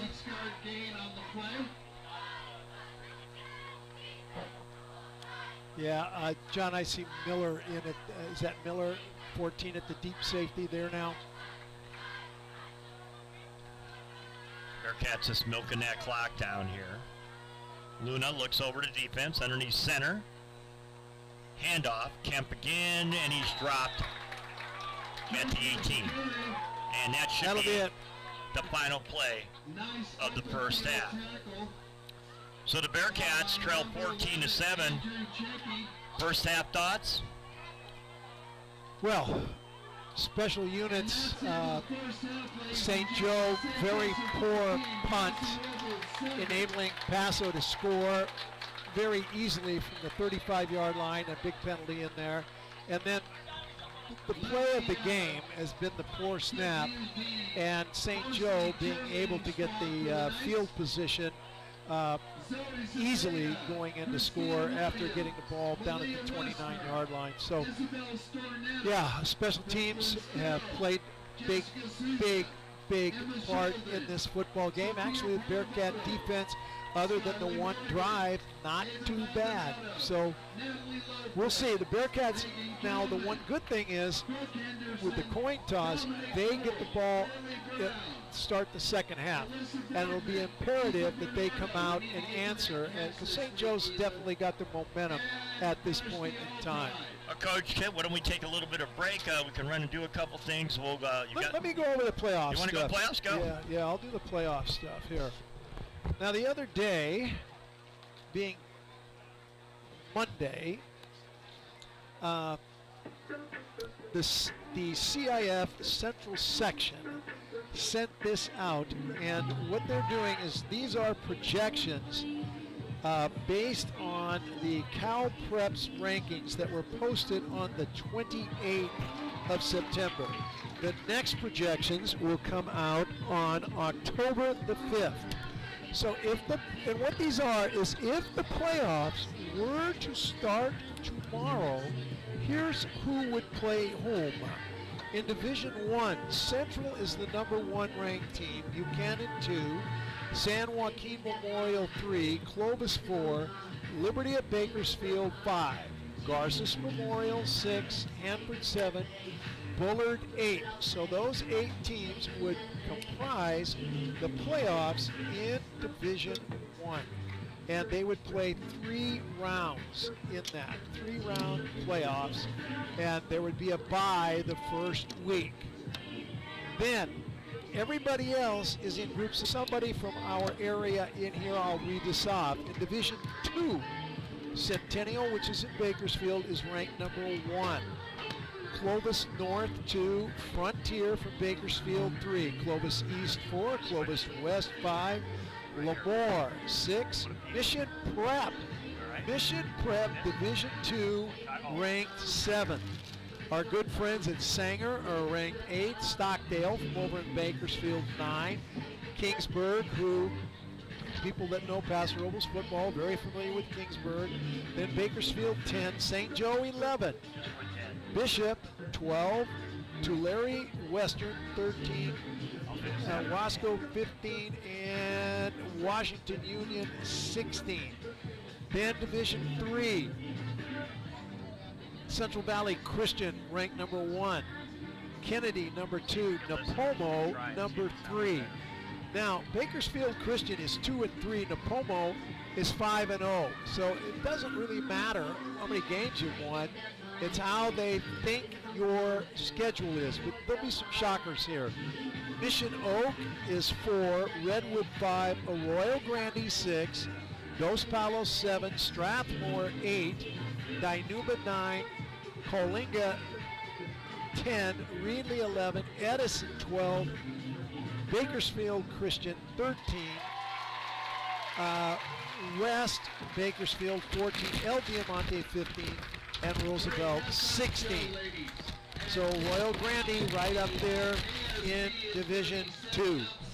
Then in Division 3. Division 4, Tulare Union 1, Highland 2, Firebaugh 3, Paso Robles currently in Division 4 ranked 4th.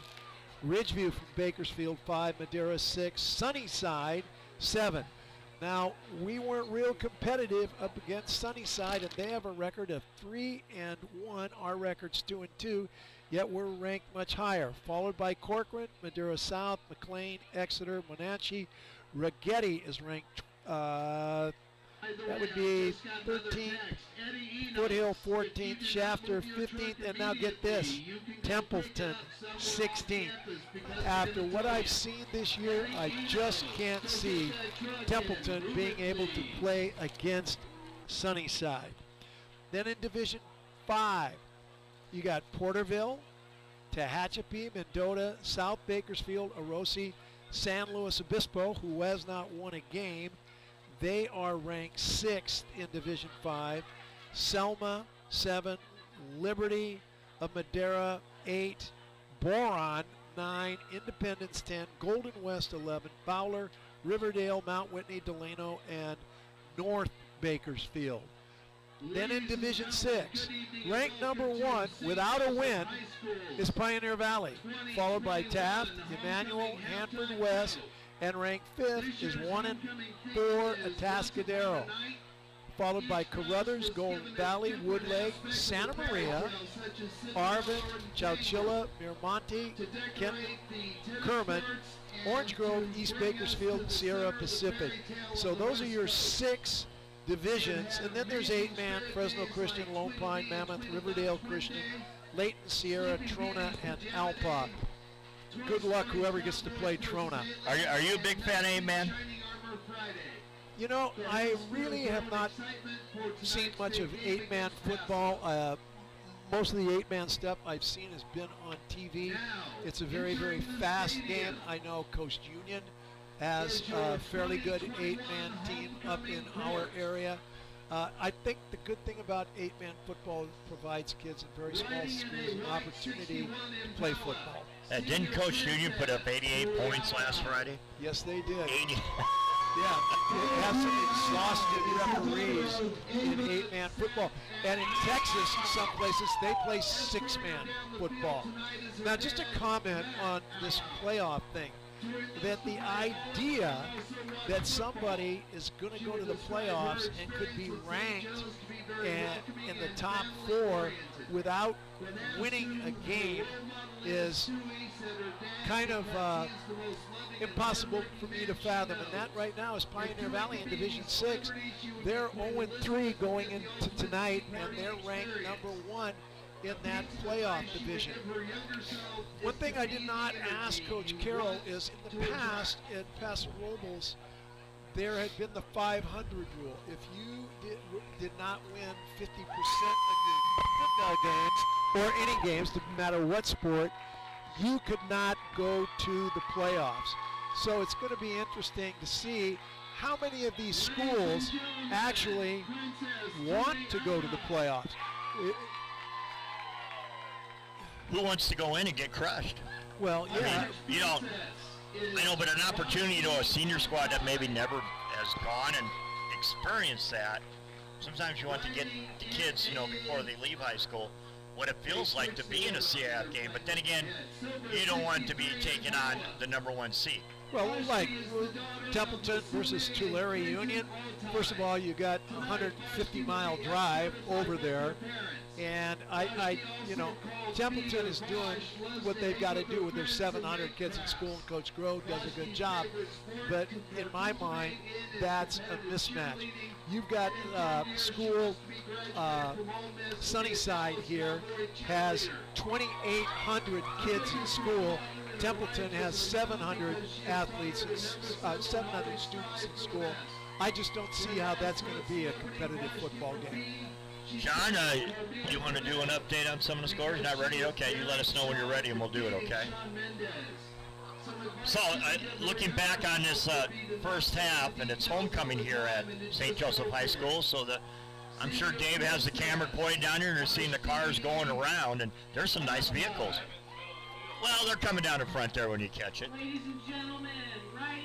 I'd ask you what kind of car that is down there, but you do a Tim Stewart and tell me, oh, that's just an old car that looks good. 63 Chevy. We love you, Tim Stewart. And by the way, Tim, you do owe me lunch after the Green Bay Packer win that we made the bet a half hour before the game. Skirts and convertibles. Hey, we need to bring that homecoming parade back to Paso. They talk about that right now. That's got to come back. Yeah, and I know one person that's very much in favor of that and trying to promote that, and that's Jennifer Bedrosian. And I think if Anthony Overton is our principal and is a tremendous supporter of athletics, being a former coach himself, and I think if we work on him a little bit, we can bring that back. Yeah, that was a great tradition. Dave, I love these mute buttons when I remember to turn them on. I'm not used to having them, but these are great. You get out to that quick start. You're up 7-0, and just talking about a minute. And I, once again, I guess Bearcat Nation, I jinxed the special teams because I said at the point they had played so well, and you wanted a good snap, and then the bad snap came. Yeah, the bad snap killed him. And remember I pointed out that one pass that went incomplete on the sideline that would have been a first down. I said, remember that play? Then you get the bad snap. Well, what a turnaround. Instead of getting the first down and having an opportunity to go down and score, now you turn the ball over deep in your own territory, and they take the lead. And then they get another nice gift, and that's they go for 2, run a speed option, quarterback gets hit, coughs the ball up, it rolls into the end zone, and they recover it. And here's another stat, and this has been the stat of the season, and I think all 3 of you guys recognize this. St. Joe has run 27 plays. Paso has run 30 plays, and St. Joe is winning the game 14-7. And it goes back to finish. You've got to finish, and perfect special teams. I think the first drive of the second half is going to really play a critical part in how this football game goes. Paso kids have got to shake off what took place down there at the end of the first half and come out and retake control of this game. They had control of the game in the first quarter. St. Joe's taken over in the second quarter. And if you're going to do a little other wrinkles in that Bearcat offense, I mean, you might have to, continue to throw those screen passes, but connect on them. That's very important because, that sets up the running game and you mix it up a little bit. Because St. Joe's going to be ready for that running game come the second half. Well, what they're starting to do, you can see them creeping up. They have a four-man front. They have four linebackers. Those linebackers are now coming up to the line of scrimmage, particularly the outside guys, and you're getting more of a 6-2 look instead of that 4-4-3 look. Now, one thing that the Bearcats have not done is thrown that play action up the middle to the tight end, which would be very good to do on probably second down. So look for that in the second half also. But they're going to have to stop St. Joe. St. Joe's found a home pulling the left guard and using him to lead or kick out on the right side, their right side. So somehow Coach Alvort's got to get those kids up there and come up with something to stop that situation. Got a scoreboard update for you Dodger fans. Brewers lead the Dodgers 4-1 in the top of the third. And that's John. Oh, here it comes. I was waiting for it. He's going to turn it on, and here it comes, Coach. Dodger fans stick together. What was that update? 4-1 Brewers in what inning? I had top of the third on mine. No one cares. We're playing in the wild card against the Cardinals. We'll go beat Adam Rainwhite next Wednesday. You can go deal with the Braves and get beat there. We'll see the Giants next weekend. We shall see about that. Good luck against Atlanta. He came back with the DOS real quick on that one. I ignited the fire there. All right, let's thank some more of our sponsors that are bringing you Bearcat football here on this Friday night, the 1st of October. Hard to believe we're in October. The Voice of Paso is our city's multimedia center for entertainment and information. The VOP features 3 separate music formats: oldies, countries, and western, and jazz. Find out more at www.voiceofpaso.com. The VOP, just more than talk. China Gourmet, make the China Gourmet in the Albertson Shopping Center a part of your day. Enjoy authentic Chinese cuisine in a quiet, comfortable atmosphere. China Gourmet offers a beautiful menu of your favorite dishes, plus many you probably haven't tried. But you need to try Jim's favorite, the beef broccoli, and John's favorite, Magnolian beef. Make the China Gourmet a part of your day. T. Lacey is proud to be a Bearcat supporter. She urges everyone to recognize the talents, commitment, and accomplishments of our local students, from sports to academics to art. We all join D. Lacey in saying go Bearcats. The Links, an RV golf course, an RV resort and golf course, and that was Tiger Woods' first coach who designed that course. Check them out. Great course. And by the way, I don't know if you guys heard during the pregame, Dave, it's you and I against John and Bill, 2-on-2 at the Links. Yeah. Somebody better tie a flag to women. Yeah, well, that's normal. So I don't know where you're going to find him. Dave, 19th hole? See you there? Yeah. All right, sounds good. Coach, when's the last time you golfed? 21 years ago. 21 years ago. You'll be fine. We'll be all right. We'll get refreshments. Weeman will be the guy with the flag tied to him, driving, down the rough or someone's front yard. And, Coach will be there in the car going, well, it's about time. Idler's Home is another proud sponsor of Bearcat Athletics. Whether it's appliances, hot tubs, kitchen design, or furniture, Idler's Home promises unbeatable prices and unbeatable selection. Idler's Home, located at 2361 Theater Drive in Paso, with locations in San Luis Obispo and Santa Maria as well. Got a lot coming up next week here on the VOP with the 805 broadcasters. Bill Stansbury with the Bearcat Locker Room Show on Monday at 6:30. Coach, you've been doing a good job. Just want to let you know. And we're trying to get the volleyball coach to get in here. So if she was listening, we'd love to have you. Matt Carroll was going to try to contact her and make sure that she could come in and be with us. Coach Luna. Tuesday, volleyball. Gillespie Gymnasium. We will have the Bearcats against Arroyo Grande on Tuesday. John, myself, and Cameron Schaefer, Templeton head coach, will be on the airwaves with you. I do believe we have Wednesday off for water polo. We've got Thursday off. And then Friday, back for more football. Our first ever regular season football game at Napomo against the Titans. We have scrimmaged them in the past. That should be a good one. People think Paso, Napomo. Now, Napomo's a very good football team with a very good quarterback. Yes, they are, and a stellar defense. So, it's a tough schedule here on out, because Napomo is very good, and Royal Grande has been on the rise. So it'll be interesting to see who comes out on top here in the Mountain League. Go down right down to the last week. Coach, a scoring update for you. Speaking of Napomo, across the sidewalk from where we're at, it's 7-7 Napomo and Rigetti at the half. Speaking of Royal Grande, they're at Pioneer Valley. That game's tied at 7-7 at the half. Wow, surprising, very surprising. And I know we were talking about Napomo. Gentlemen, I'm going to call it now. The pregame meal is at Jocko's. Yeah, and Calling it now. Okay. I've already made a reservation. Before we talk about Jocko's, let's just give a shout out to Pappy's. Went over there today. Coach, what'd you have at Pappy's? Great food. I had the Country Club sandwich. Dave had the top sirloin steak sandwich. And John and I had chicken fried steak, smothered gravy with mashed potatoes, vegetables. Fantastic. And a slice of French bread. And don't forget the vegetable tortilla soup. That was fantastic also. We always enjoy taking our trips, and we're looking for it. And when we're home, we always try to make an effort to go to a local establishment as well. Anything else, guys, catching your eyes? We got a few minutes here, and then they're going to add some more. We got 2:30, and I'm sure they're going to add 6 to 8 more minutes on. You got anything on your mind you want to talk about? When was the last time you watched a football game and both teams were alternating quarterbacks? It's been a while. Well, yeah, it has been a while.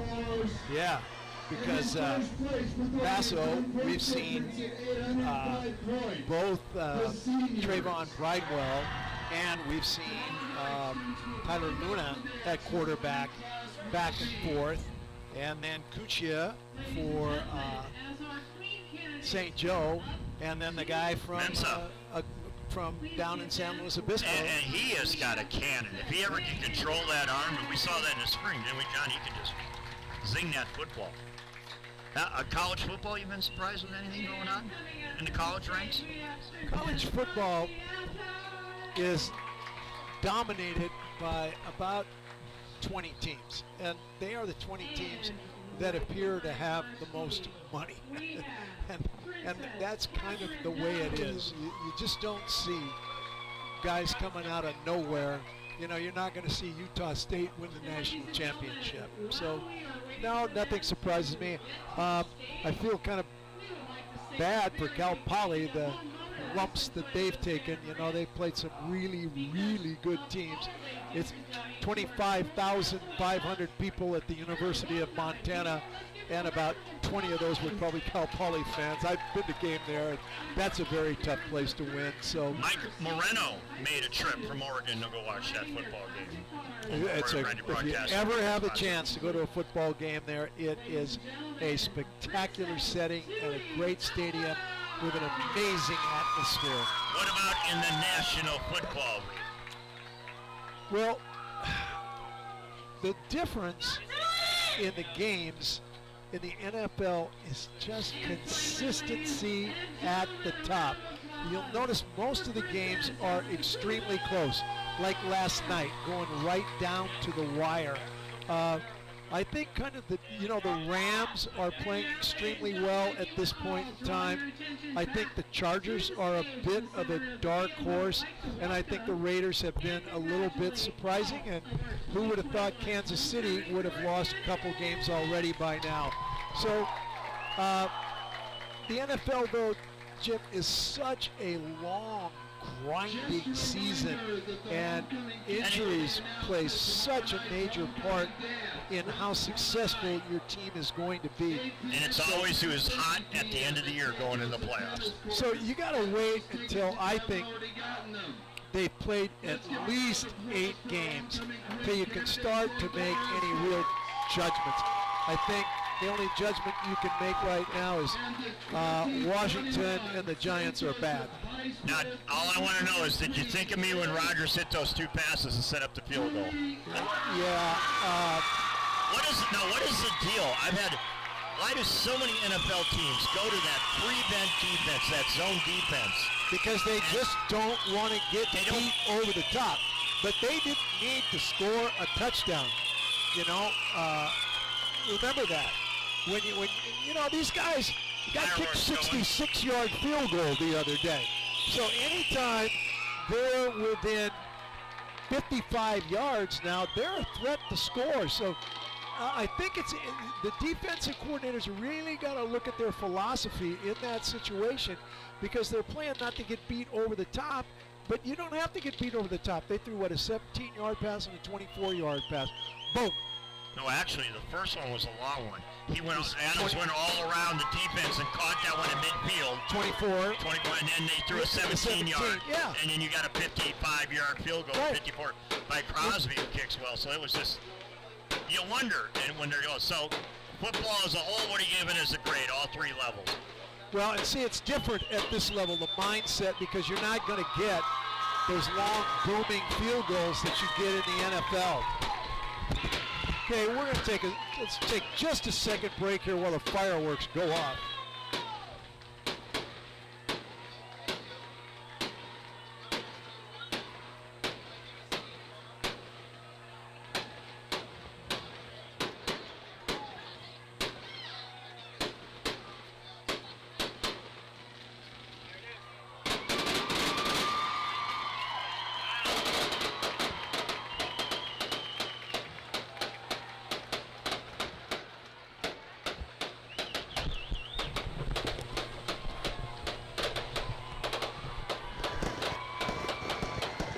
Jim, I didn't realize we had fireworks in our budget.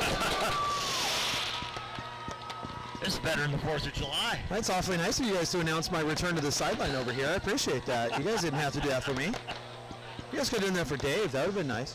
Oh, Johnny. Self-esteem is very important, John. Yes, sir, it is. Especially as a Greyhound fan. Any updates on that score? 7-7, Mission Prep and Atascadero at halftime. Hey, the Greyhounds hanging in there. Hanging tough. Templeton leads Morro Bay at halftime 21-20. Oh, what a show. Still going on. And Santa Maria leads San Luis Obispo at halftime 3-0. Hey, is this great or what? Like I said, you guys didn't have to do this for me. October 1st, fireworks going off with a drought. Well, the only thing they could set on fire is a baseball field. Yeah.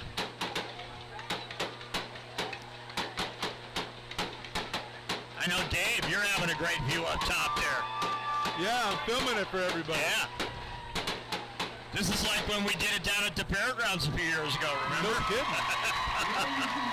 But we were commenting on, they spend more on fireworks than we do on our homecoming, not contest thing at our school. Got a little tongue-tied there. Sorry. All right, That's here all right. we go. I get tongue-tied all the time. And look at that, right away up to the fireworks, then kickoff on its way. Credit the crew for getting this thing going. Picked up at the 20, up to the 25, a little bit of a hole, and then dropped at the 27. First down and 10, Bearcats. With the return, number 20, This, a very important drive for this football team. Got to come out, Coach. We talked about this since we've been doing this forever. First drive, second half, always the most important. Very much so, particularly in this football game, because St. Joe had the momentum going into halftime. Have to take care of that football and matriculate the ball down the field. Okay, they're showing 5 men up on the line of scrimmage, 3 linebackers, 3 deep behind that. Luna, the quarterback. Handoff. the middle. And you know what? Was that Kemp again? Yep, Yep. Kemp. And look at he just carrying people with him, banging on. You know, can I call him the Diesel from now on? Good nickname for him. What do you think? The engine that could. Diesel. You better check with Shaq. Well, and I'd have to check with John Riggins too. But that's okay. This is a new age. He's the new Diesel. Double check with Dewey also. And Mama. It's a good name because he never quits. 4-wheel drive in there. Gain of 6, second and 4. Bearcats. Starting the second half. Bridewell looking deep downfield. No. As a man at the 30, 25, 20, 15, inside the 10 to the 8. Urigi. That was Urigi on That the was catch. the play we talked about at halftime. The tight end up the pipe, and the safety misjudged the ball. Ball was thrown a little short, but a great job by him. Now take care of business in that Bearcat tri-tip red zone at the 9. Bridewell, nice pass, nice catch, nice run. 2 backs in the backfield.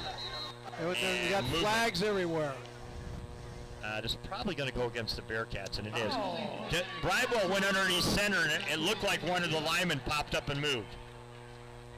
Well, it looked to me like one of the St. Joe defensive linemen was in the neutral zone, which prompted Bridewell to pop up.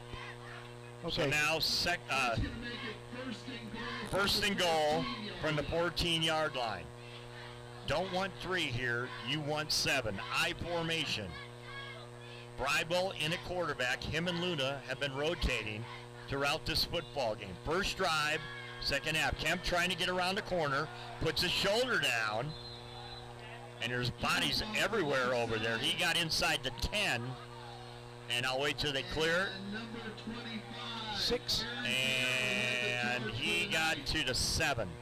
Kemp takes it inside the 10-yard line to the 7. I'm right for once, guys. I ate my carrots last night. Second goal. Second down and goal from the 7, 10 minutes ago here. Third quarter from Santa Maria, St. Joe High School. Bearcats down 14-7, but knocking on the door. Double tight end, wing right. Bridewell underneath center. Option. Through. No, up. It keeps it himself. Bridewell, can he get in? He got in. Touchdown, Bearcats. He even fooled me. Yeah, that was just a read on his part, read option. He rode the first back and then just kind of followed him right through. That was well done. You saw that play last night on TV. Garcia on for the extra point. Trevor Lawrence last night.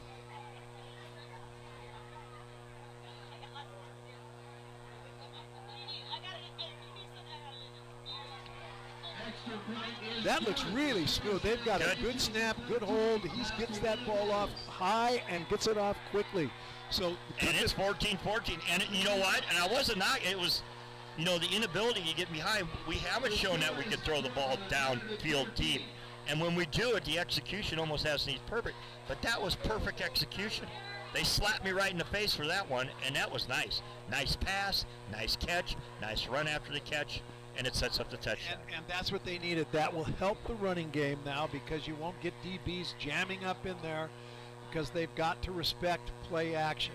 Text lines are open if you have a question for Coach or Dave, myself, John down on the sidelines, or you just want to say, hey, where you're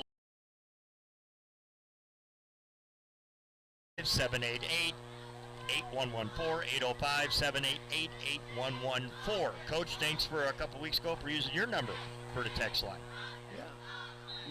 All right, here we go. Got to watch Langley back there. High short kick, get down there One and of the cover. up men will build it at the 25. Bearcats shut it right down at the 29. And here comes that St. Joe offense. We got ourselves a football game here. With Great start. 9:38 to go in the second half.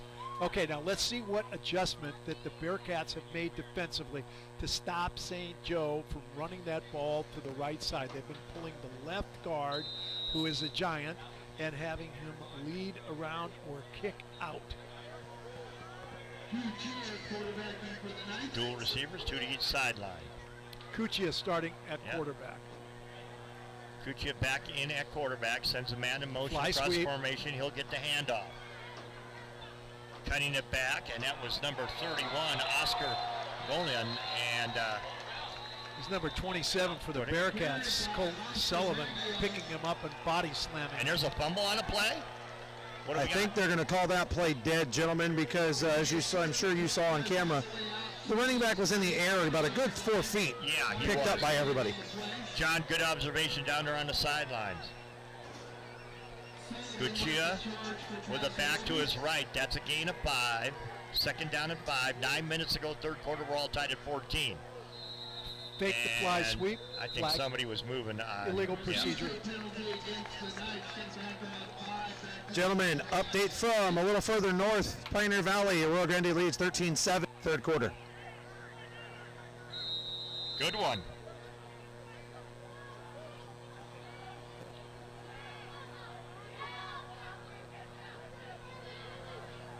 Here we go.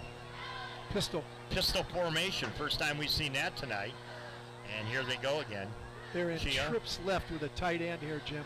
This drives again. He walks over and gets the play call. Now they move back out of the pistol. 2 receivers in near sideline. Blitz coming. Kuchia under pressure. Wanted to go down. Whoa! And he Boy, he snapped. does go down. And did he get hit hard coming up and making the hit? Number 40, Reyes. Giovanni Reyes. Lost 10 yards. Yeah, he was looking for Magayon deep on the Yeah. post, and he was looking for Mensa down the fly sweep on the sideline. Didn't get him.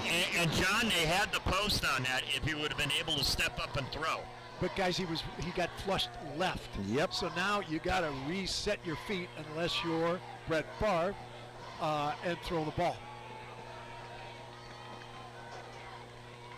Watch draw and screen here. Coach, that's almost a false start on the quarterback.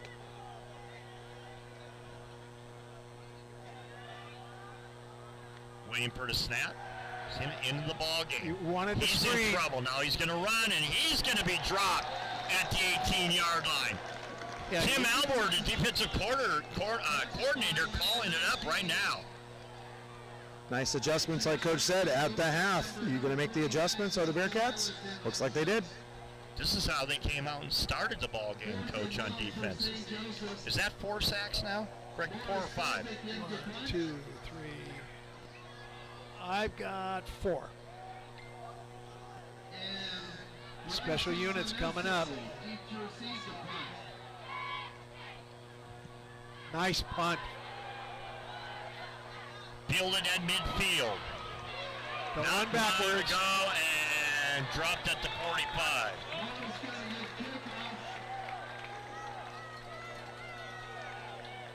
We got a text in, way to go 805 broadcasters, great deep ball from Luna, Coach Stansbury, always the best. Not sure who That it wasn't was. from my mother? No, it was. Yeah. Woo. Where did that come from? That was good. All right. 6:46 to go. Bearcats get the football back. Okay, they got big fella over our right guard. Got the I formation. Bridewell in at quarterback. Oh, there's another one. Penalty. That's going to take it in to night territory at the 49, right at the top of their logo. 7th penalty of the evening against the Knights. 1st and 5. Moronis and Kemp out of the eye. Bridewell to Kemp, and he took a hit. We heard that up there, and there goes his helmet. Yep, and he's got to come out after that. That was Moronis, gentlemen. Yeah, and that was the same play they ran for the touchdown, only gave it to him. And I think Moronis is going to tell him, hey, next time you keep it. 2nd and 2. Ball at the 45. They need to get to the 44 of the Knights. This time it's Kemp, cuts it back. Nice hole, still on his feet. And the Diesel takes it inside the 35 to the 33. Finally stopped by number 2, Eric Santian. But that's a First down. Nothing has been easy for him tonight, and he's been carrying night runners, and they're right back up to the line of scrimmage. No huddle. Wide Kemp left. trying to get around the corner, cuts it back, it gets Green, runs over a Knight and takes it down inside the 25. We got a player down on the field, guys. Holding his knee. So hope that young man is all right. Guys, Kemp is running extremely well right now. And he made a nice move. That play's designed to go outside, and he put his foot in the ground and cut back very nicely. While they take a look at the St. Joe player.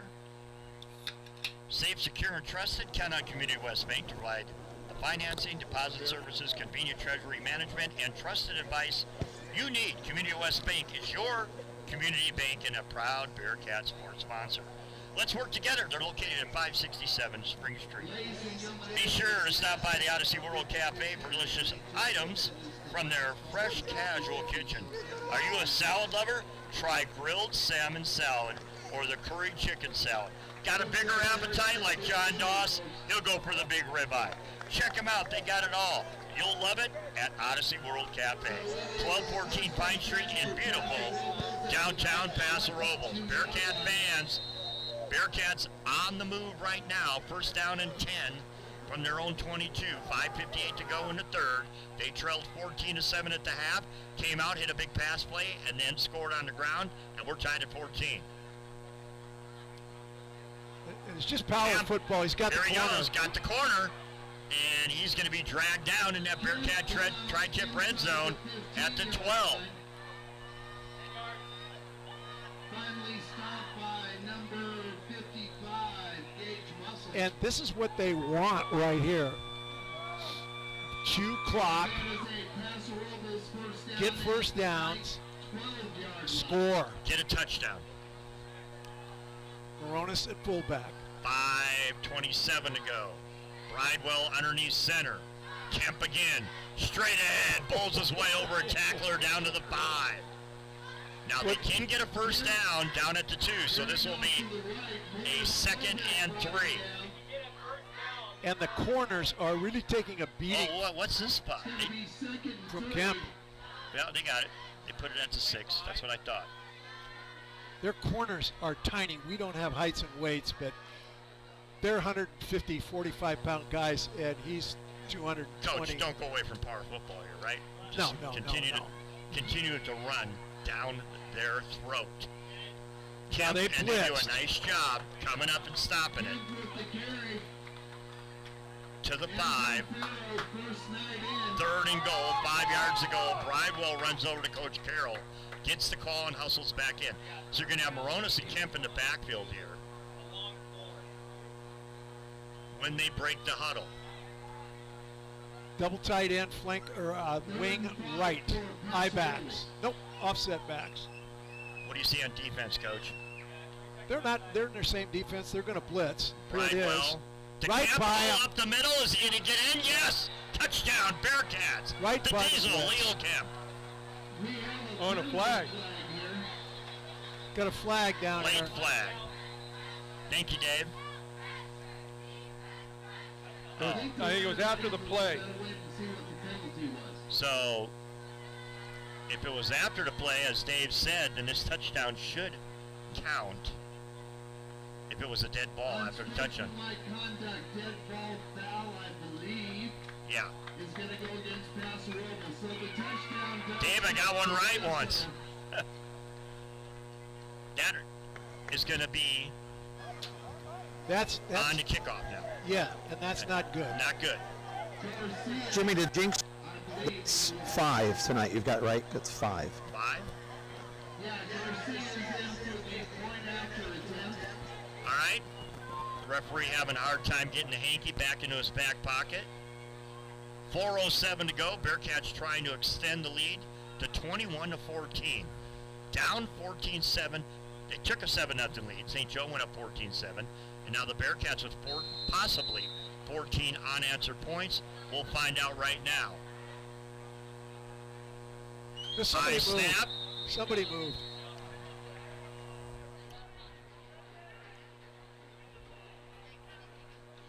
Now this is what you don't want. Penalty against Paso. Now you're getting out of rhythm. Now this game, you know, if you're going to be the league champion, this is a little bit of a lecture on my part for both teams. You can't get this many penalties. Well, that's why they call you the professor of football, sir. St. Joe's had 7 penalties and Paso's had 6. All right, Coach, now this is a 25-yard extra point attempt by Garcia. Good snap, kick up, and this is no good. No good. Hold it. Special teams, special teams, special teams, special teams. 4:07 to go, third quarter. Bearcats lead 20-14. Hey, if you're looking for the big wheel in the tire business, check out Anthony's Tire Store at 3011 Spring Street.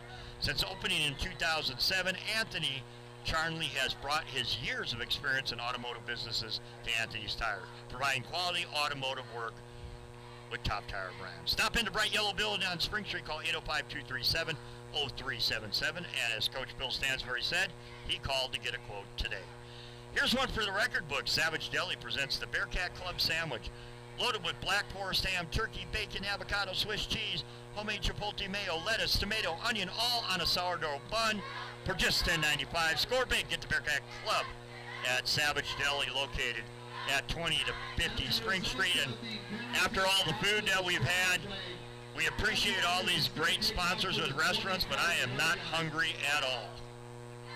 Well, and we're sitting on a tri-tip sandwich. Once again, We get a break. We'll talk about that Yeah, tri-tip sandwich here. give it a grade. We had a little bite, Well. little nibble. All right. St. Joe, nobody. Jimmy, they're Gets kicking for the front of 25. 20. I know. That's what I was just going to say, Coach. And good kick all the way back to the 21-yard line. Fielded at the 30, 35. Trying to get around the corner. And it could have been a face mask. And brought down at the 40. No flag. Well, the green and gold here. The Night Faithful wanted it. Looked like that helmet jerked back, but you never know. Jimmy, the helmet and face mask was touched. It was not grabbed, it was touched. That's why we got the best sideline reporter in the business down here. Thank you, John Doss. I just got a text from Erin Andrews. She says that's not true. Oh, John, you got competition. Oh, a little humor. Look who's in the quarterback, Coach. Mensa. Handoff. Not much there. Bearcats will stop this. Gain of 3, 2nd and 7. Stopped by number 74, Anthony Tavares and friends. Okay, now you've made some terrible mistakes here. You got to make up for it by stopping them here. 2nd down and 6. 2014 Bearcats lead. 3:33 left to go here in the third quarter. Cover 2, Bearcats. Mensa, the quarterback. 2 receivers each sideline. He's going to hand it off again. And this is going to go to midfield, close to a first down. That's Vargas.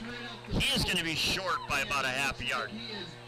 Dave, you got a better angle on that. It looks like about a half a yard, right? Yeah, he's got to get to the line right Yeah. there. And here they go, quickly to line of scrimmage. Quarterback keeper right up the gut. Yep. And Got he's it. going to got it. He's got it. It's a big body to stop. Up to the 48. I don't know if you watched that game last night, Coach, when Yep. Jacksonville went for it at the end of the half. Yep. And Cincinnati had the ball at the half-yard line. You can take an easy quarterback seekers, right? Mensa with the keeper. Chains move. Clock kicks back up. 2:50 to go. 6-point lead for the Bearcats here in the third. 3 wide receivers, 2 to the near sideline. Look at the middle of the field for the post down here at the bottom. Mensa out of the gun. Now he'll sing. Look send out down Vargas here. out. Wants a screen, turns back. Now he's got it. Vargas in midfield, and he does a nice job of taking off at the last point, at the last moment to Vargas, and he got into Bearcat territory to the 45. Not a big gain, but a good game for them. That could have been dangerous. So Yeah, but that was a 2nd and 7. nice read because they ran 2 deep routes and the Bearcats covered those and nobody covered the short run. And you got a decent gain on first down. 2 receivers each sideline. Mensa with Vargas to his right now. Shotgun in midfield. Handoff. Up the gut. Nice move, and there he goes. And he's dragged down from behind. And it looks like it's going to be all the way down to the 24-yard line. First and 10 at the 22 or 23-yard line. So the Knights answering right back, we'll call it to 23. Critical juncture right here. Now remember, we've had 2 mixed extra points in this game. The reason the Knights have 14 is because they converted on a 2-point And conversion. now we've got a flag here. And that was thrown by the umpire. Sideline warning. Sideline warning. Actually thrown by the side judge, I'm Against sorry. St. Joseph. Okay, now each team has had a sideline warning. Now the next time you get one, it is a penalty. That's to protect the referees, the safety. They don't need to be running into people.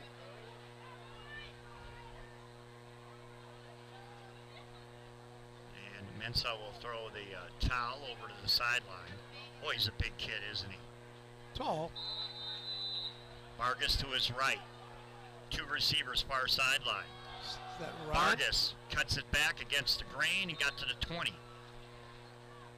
Vargas. Picks up 4, 2nd and 6. Clock down to 1:50 to go here in the third quarter and running. Bearcats up 20-14. Can they get a stop?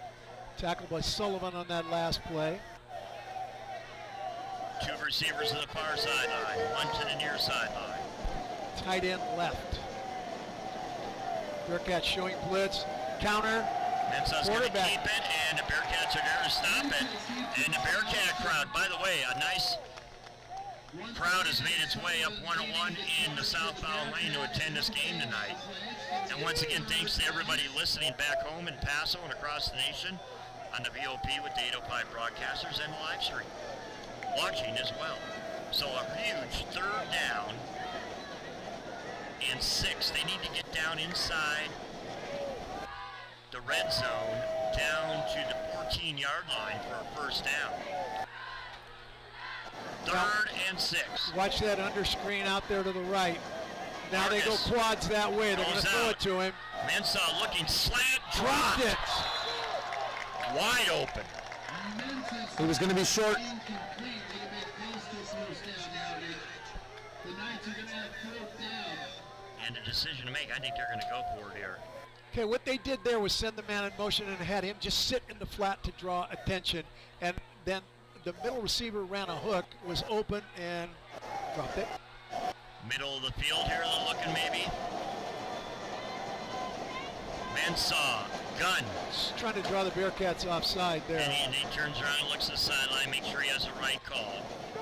He's going to have 1 back to his right. 46 seconds to go in the 3rd. Bearcats up 20-14. The Bearcat crowd on their 5 feet making some seconds. noise. And the Knights are going Timeout. to take a timeout. Coach, I have an update for you from the Los Angeles County area. And is that the St. John Bosco Modern Day score? Yes, sir. 14-14, second quarter. Yes, that is the number 1 team in the nation playing the number 2 team in the nation, and they are in the same league. There's a league opener for you. Yeah, and Servite is the number 5 team in the nation and in that league also. Hey, don't forget the Bearcat Locker Room show. We might have the volleyball coach in there on Monday, and Matt Carroll will join Bill Stansbury and Dave Lambert. That gets underway at 6:30 every Monday, that is.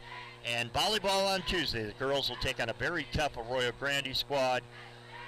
John, myself, and Cameron Schaefer will be on hand for that one at Gil Asa. And then next Friday, the Bearcats. First ever regular season game at Napomo High School.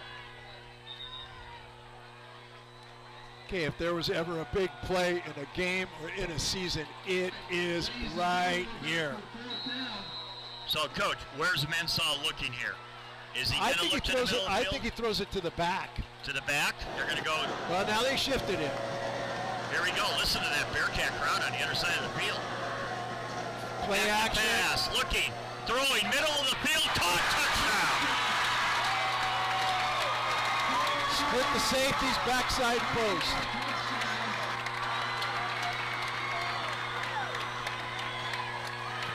I I hate when I'm right when it hurts the Bearcats. 2020. Yeah, they went play action at max protection there. Back stayed in.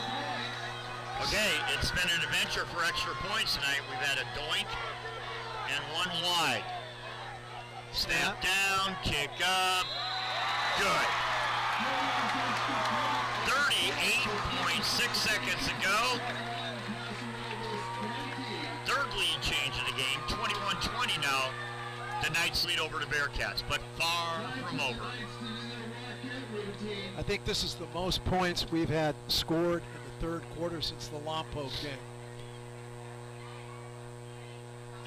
Run, cheerleader, run. Got to keep the players up now. Oh, And you're in a game, you're in a fight. This is what it's about. This is kind of like a playoff atmosphere now. this is a contest of wills right here.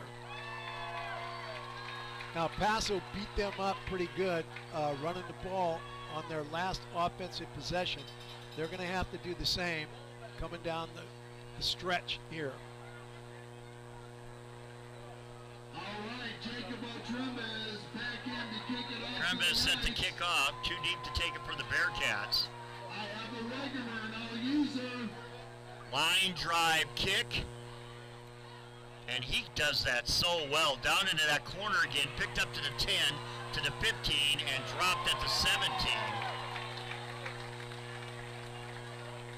I believe, yeah, it was number 20 for the Bearcats, Kyle Bonham. So here we go. That's 2 times in a row now. That St. Joe corner, that Coffin corner almost kicking it down. Or doing Yeah, they're going to have to adjust to that if they're getting another kickoff. You got to move up and move over. All right, first down and 10 for the Bearcats, their own 18. 32.4 seconds left in the third, down 21-20.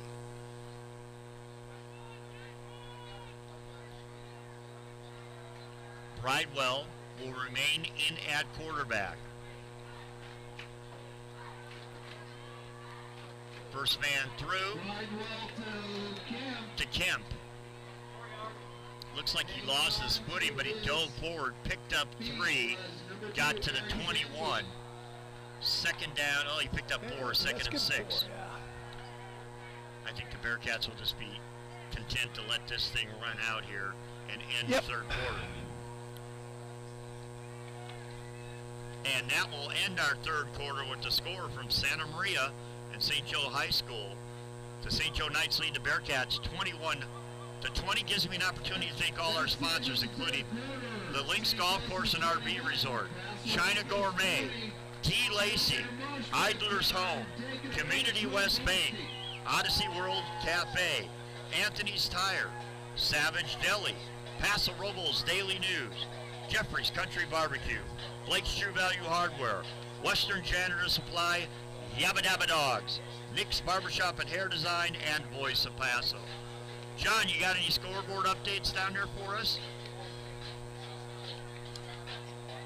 And when you're I got one. Go ahead, Coach. AG up 21-7. Templeton up 28-20 in the third quarter. Mission Prep Atascadero 7-7 third quarter. Napomo leads Rigetti across the street 14-7 third quarter. San Luis leads Santa Maria 7-3 late in the third. Hey, Dr. David Nicholas and his wife Trina are listening to us right now, and they said, great job, guys. So Trina, a former Bearcat, good athlete, and David, a former Bearcat. 2 Bearcats watching right now, listening in Paso Robles. Here we go. Second down and 4. Linebacker blitz. Hand off, Well, here we got comes a the flag. flag. It's going to be a first down, and Yeah, a few but more this is yards coming are coming back. Holding. Nope, shift. Motion. And a motion penalty is going to back Paso Robles up. Ouch. That'll be a 5-yard penalty, so it's going to be second. Instead of a first down, now you're faced with a 2nd and 11 from inside that red zone on the far side at the 18. 5-yard mark off. Actually, we'll call it 2nd and 12. Just a killer. Going to make it 2nd and 11.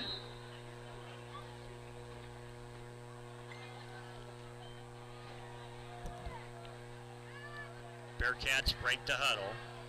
11:53 remaining in our game. 21-20. Cats down by 1. Look at that box now. Jammed up big time. Around the corner, Moronis with the big run, and there he goes. Where'd he All the go way out? up the sideline, and it looks like he got near the 35. Forced out of bounds by Morris Slovak. And did he have, call him the steam train, did he have it rolling there, didn't he? Going up the tracks. around Great that corner. burst of speed to get the corner. Gets him out of a hole. Looks like they're going to start it just outside. And it's the actually 35 pretty line. cool out here. Yeah, in the 50s now. The ball spotted actually at the 31-yard line. So here comes that offensive line to the line of scrimmage with Bridewell trying to lead him back to regain that lead once again. Looks over the night defense. Settles underneath center. Handoff. Kemp, not much there. Stopped at the line of scrimmage. 2nd and 10. Kemp with the carry. 11:38 to go. Clock running. 21-20 Knights. Looks like Kemp is down.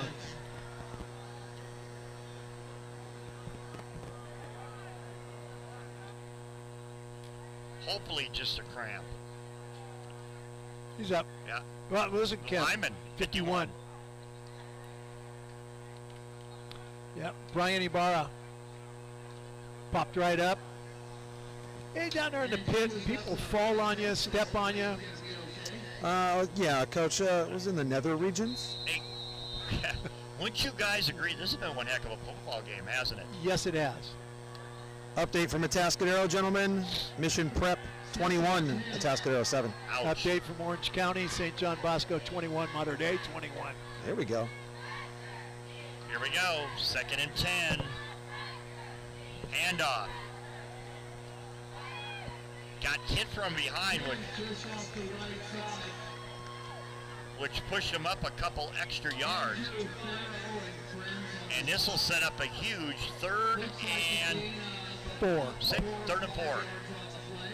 10:55 to go. Well, we'll see what happens here. Do you roll him out? The ball is on the right hash. I do not like him coming out to the left. Kemp and Moronis in the backfield. 6'2" defense. One receiver to that far sideline. Bridewell. Nope. No, they read that,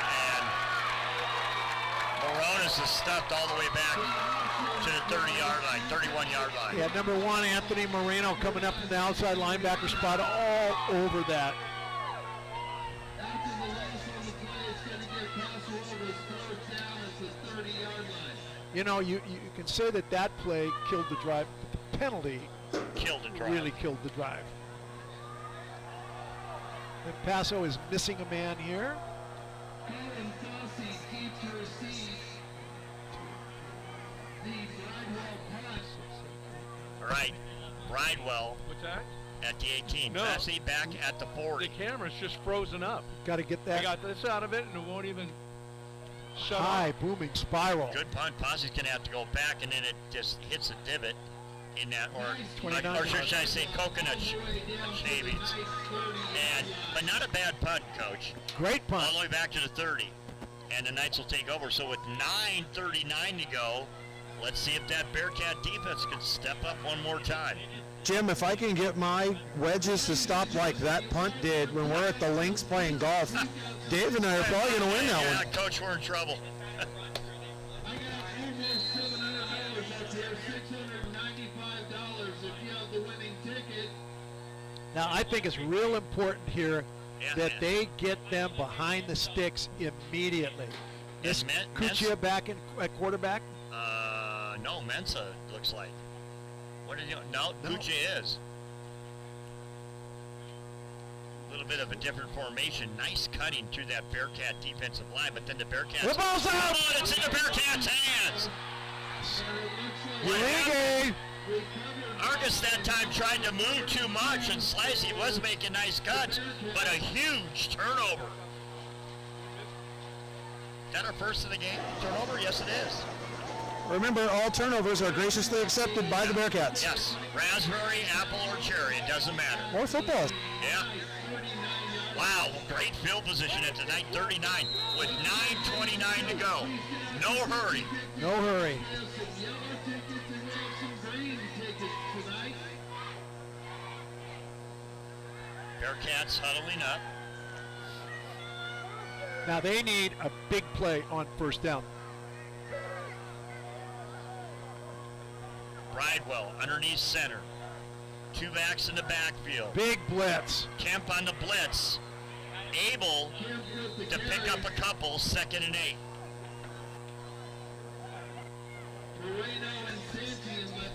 Okay, now change in their defensive philosophy. They're coming now. They were sitting back trying to read things earlier. They are now bringing their inside linebackers. I think it's time to take a shot here, Coach. Yep. Bridewell from the sideline gets the call from Coach Carroll. Huddles him up, as you can see, right down at the 43.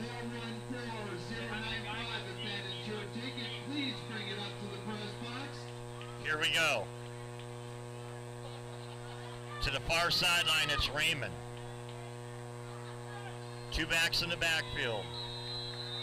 And we got a flag. Delay a game. I didn't see like he took that long, but that'll move the football back to the 42.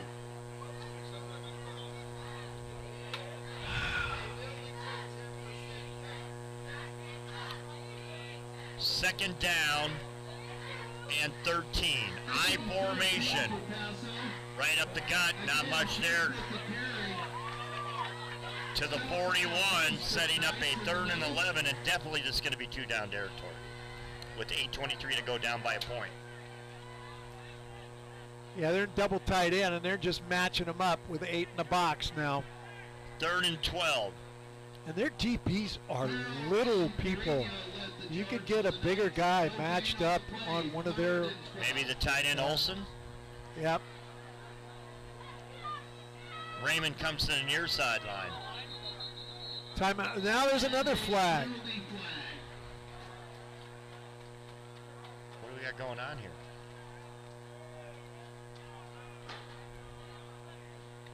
So that's going to go against Paso Robles. I believe they got called for a sack. 12 in the huddle, gentlemen. 12 in the huddle.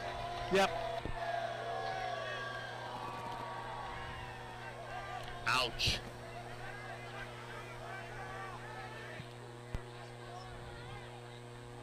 So from the 46, now it's 3rd and 17. Yeah, at first down at the 39. 46-yard line. Actually to 29 to get a first down, Coach. So they need to at least get half of this here. Otherwise, they'll be punting the football. There he is. Looking. Man wide open. Got it. Caught. First down at the 20. Makes the connection to Bastian Jareggi. 42. And deft ball handling by Bridewell. Everybody froze, and he threw a dart right there. What a huge play. John Doss, you said they needed to go get one downfield, and you were right, my friend. They got it. Bearcats break the huddle. Clock down to 7:38 to go. They're in that tri-tip red zone.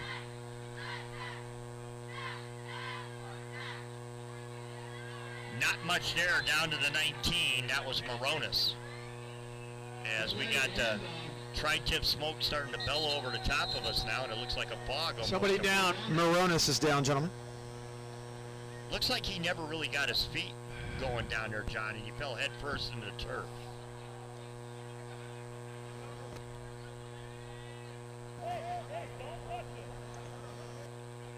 They're looking on the lower extremities. And now we have fog beginning to roll in. That's smoke. No, it's not. That's If fog. Really? that smoke, I'm seeing where it's coming from. It's fog. if that smoke, the fire department's on their By the way. way, guys, and Dave upstairs, John below, and Bill, we got another great text to us. Thank you for supporting our community for broadcasting all sports, and we appreciate you. And that wasn't your mother. Was that your sister? No. We know it's not anyone from my family. Boy, the fog does sure roll in here quick. Rigetti sent that over with love. Did they? Hey, but what great field position. from the 20. Second down and 10. Bearcats down by 1. 7:08 to go. Clock running. Malreader. Malreader around the corner, puts his head down, and may have got to the 16. 7:45. Kevin Malreader with the carry. Now, Coach, I know we want a touchdown here, but I think we're in field goal range for Garcia. True. Down to the 16, gentlemen. 3rd and 6. As John said, 3rd and 6. Clock down to 6:40 to go. 21-20 Bearcats trail. The fog setting in. What a weird scene here. Big blitz. Quarterback, keeper up the middle, or was that a broken play? And they're just setting up. They're going to get Somebody blow a whistle. No, they're pushing him forward. Bridewell, without that whistle, picked up 3 more yards. Definitely in field goal range. 4th down from the 12, guys. 4th and 2. That's going to be under Coach Carroll's calling a play. 4th and 2. They got him. They got him. Jumped. 1st and goal for the Bearcats. And the penalty is against St. Joseph's, which is going to be an automatic. And John, this will move it down to the 8-yard line, 1st and goal. I'm going to call that the 7. Called 7.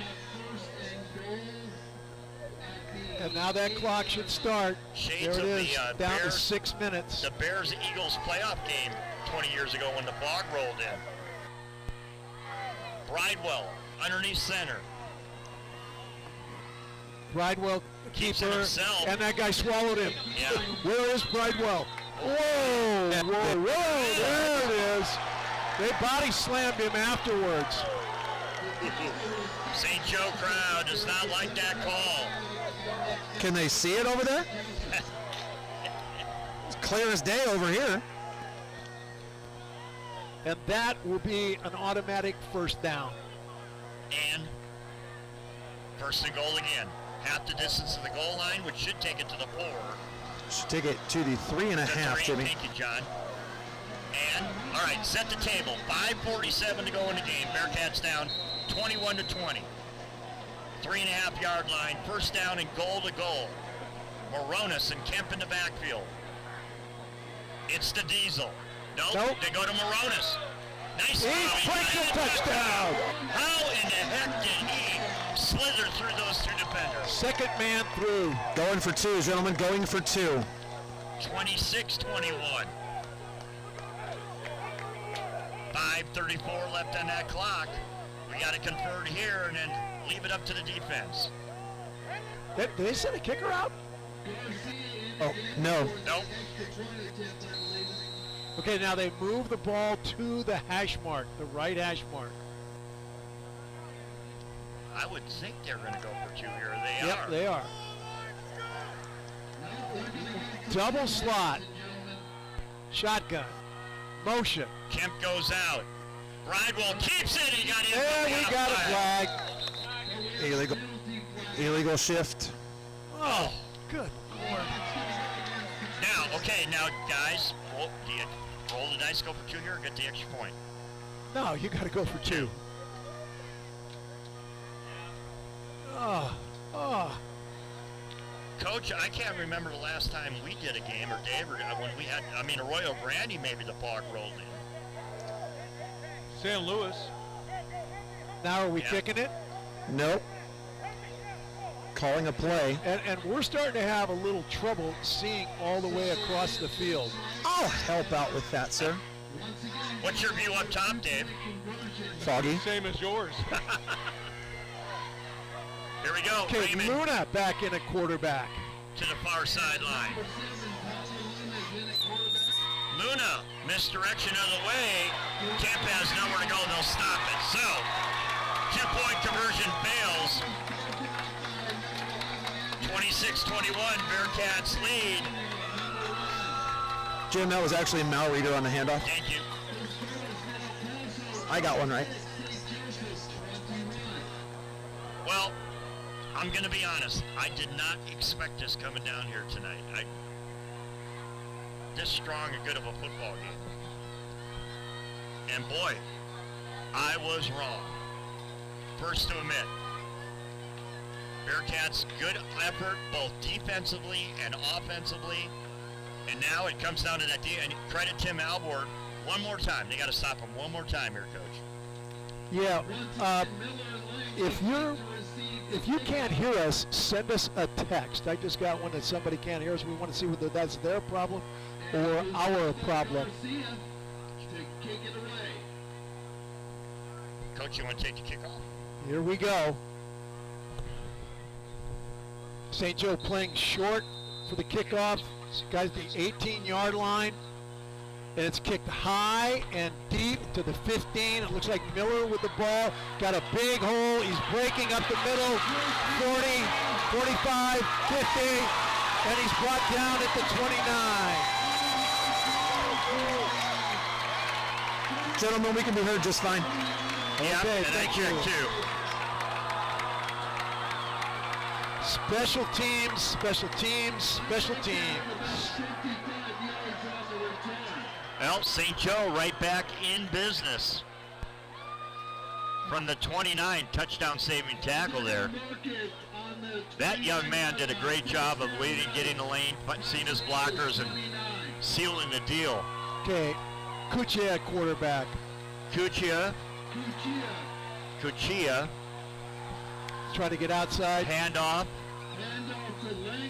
That was Langley. Langley cuts it back and through the fog. He got 4. 2nd and 6. We're heading down now to 5 minutes to go. Bearcats up by 5, 26-21. Now, you know, St. Joe's probably thinking they don't want to give him too much time left on the clock. Big run Here formation. comes the blitz, and stopped. Shut down, no gain. Maybe a yard. Yep, and it's going to be 3rd and 5. Yeah, that was Anthony Moreno trying to get through there, and they stuffed that. 4:34 to go.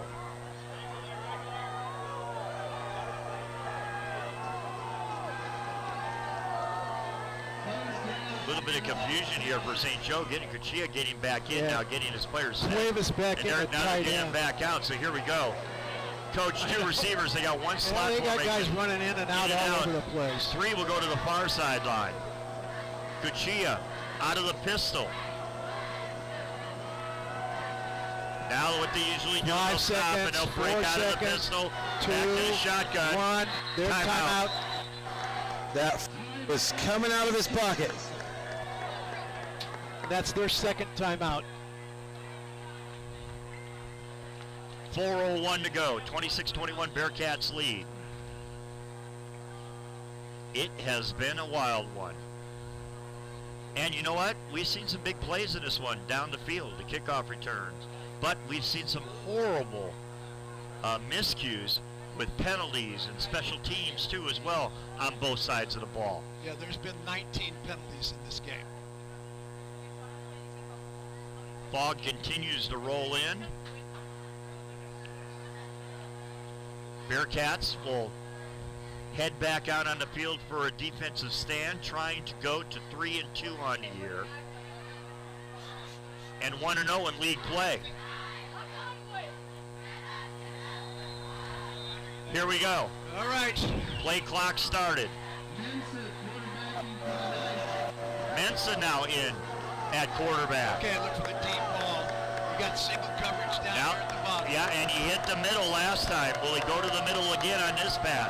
No, he's going to run it. He's a big guy.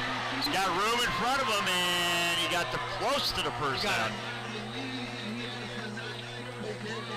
Got to the 17. Gain of 8. Clock stops momentarily. 3:56 to go. Now they'll kick it back up. Come on, boys.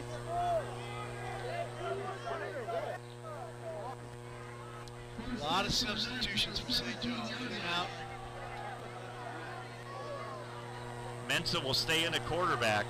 I watch the middle of the field. Mensa. Bearcats showing blitz right up the gut. No, he's just going to run again. Gets behind the big guy. And got down near the 10. Short of the first down by 2 or 3 yards. We'll see where they spot it. at the 12. Yeah, it looks like they're just going to.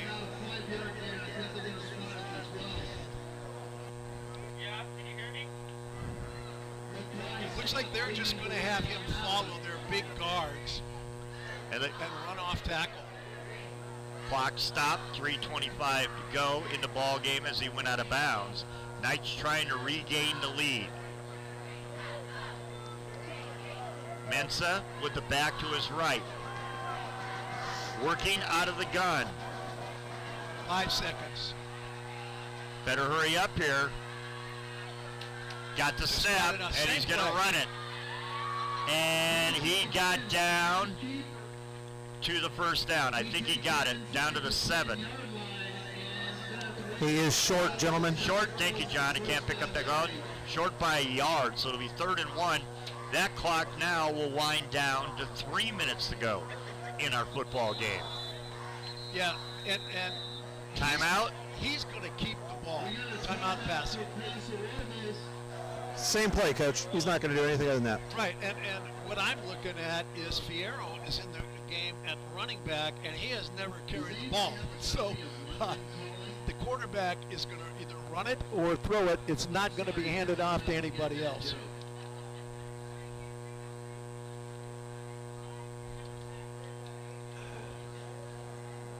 Update for you, gentlemen, from Pioneer Valley. 4th quarter, Pioneer Valley 7, Arroyo Grande 34. Yep. So let's chalk that one up to Royal Grande. They are on the move. Well, Yeah, Royal Grande will go to 4-2. I would imagine they're probably going to keep Mensah in there. Oh, Because that's when you just try to bowl him in the end zone.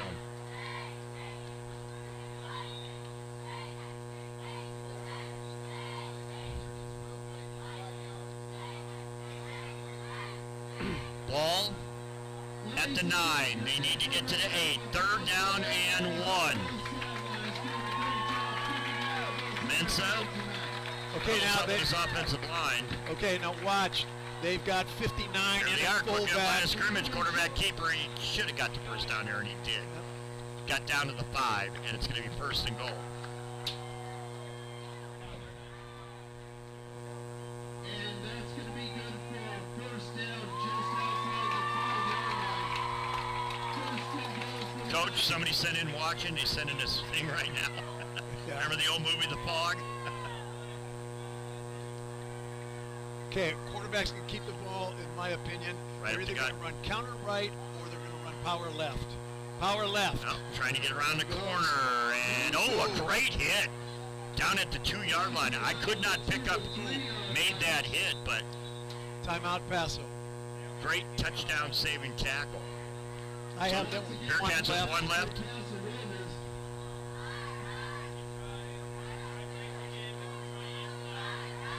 So it'll be 2nd and goal.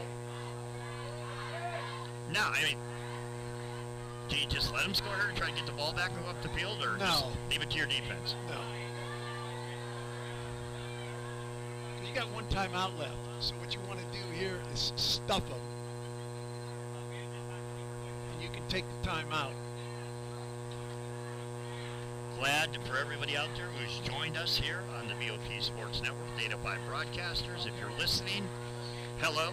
And if you're watching the live stream, thanks to Dave upstairs. Could be a little difficult to see the ball with the fog. It is. Yep.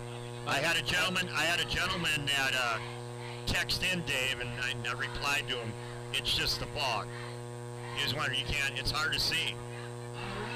Well, I can't tell exactly who has the ball sometimes. Here we go. I got some crowd in front of me. I got to move here so I can see. Okay, they're set up to Mensah. run power right or counter left. Here's the motion. Cross, Mensah to the right, looking, and no. Stop at the 4. Jirigi and Sullivan. Now remember, 3rd and goal. And Timeout Paso. Paso takes their last time out. San Luis Obispo beat Santa Maria, gentlemen, 17-6. Congratulations to the Tigers. So here we go. This comes down to these two plays. So I see the ball is just slightly inside the 5-yard line. It is on the right edge. Yeah, they lost the yard on that Yeah, play. they've been very successful in running to the right and running that power. They've got stuffed that time. So their option is to run counter, or he could fake and come up and throw the ball.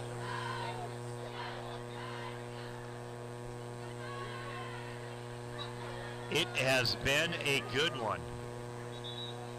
That third quarter was absolutely great, and in the fourth quarter, it's just been even better. Coach, I think the pass is coming here. All right, let's see who's at quarterback. What are you looking at, the corner of the end zone, John, or in the middle? I think he's going to look for where Mr. Royal is. Okay, now they're set up. They got 59 in as a fullback on the right side. They have Paso. two wing backs. Out of the gun. So he's throwing. He's going to throw. Look at his push. Pressure throws. It's knocked down. Incomplete. Knocked down. It'll be 4th and goal. Great pressure by the Bearcats. I couldn't see him knock that ball down in the corner there. Now, Coach, Bonham. far side. Was it Bonham? Yeah. Thank you. Okay, so Jareggi on the pressure. Their Here last it is. timeout. No, they didn't take it. Oh. Knights line up, come off the field. same. Now they got 59 in it. 4th and goal, 26-21. Bearcats jump. And the Bearcats jump offside. Half the distance to the goal line. Move that to the 2.5. That'll take it to 2.5, which, in a sense, makes it a little easier for Mensah to step back and try to bully his way in.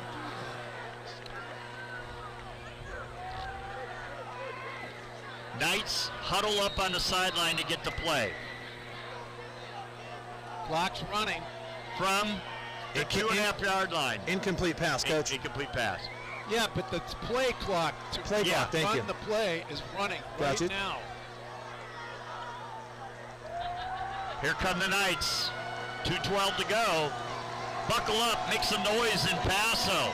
Here's some Go Bearcats. They're loaded to run to the right. And had to take a timeout. Play clock, like you said, Coach, down to 1. That's their last timeout.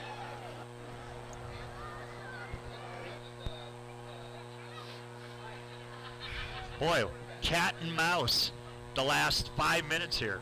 I mean, just And the last 2 minutes here has taken 10 minutes because of incomplete passes, timeouts, penalties.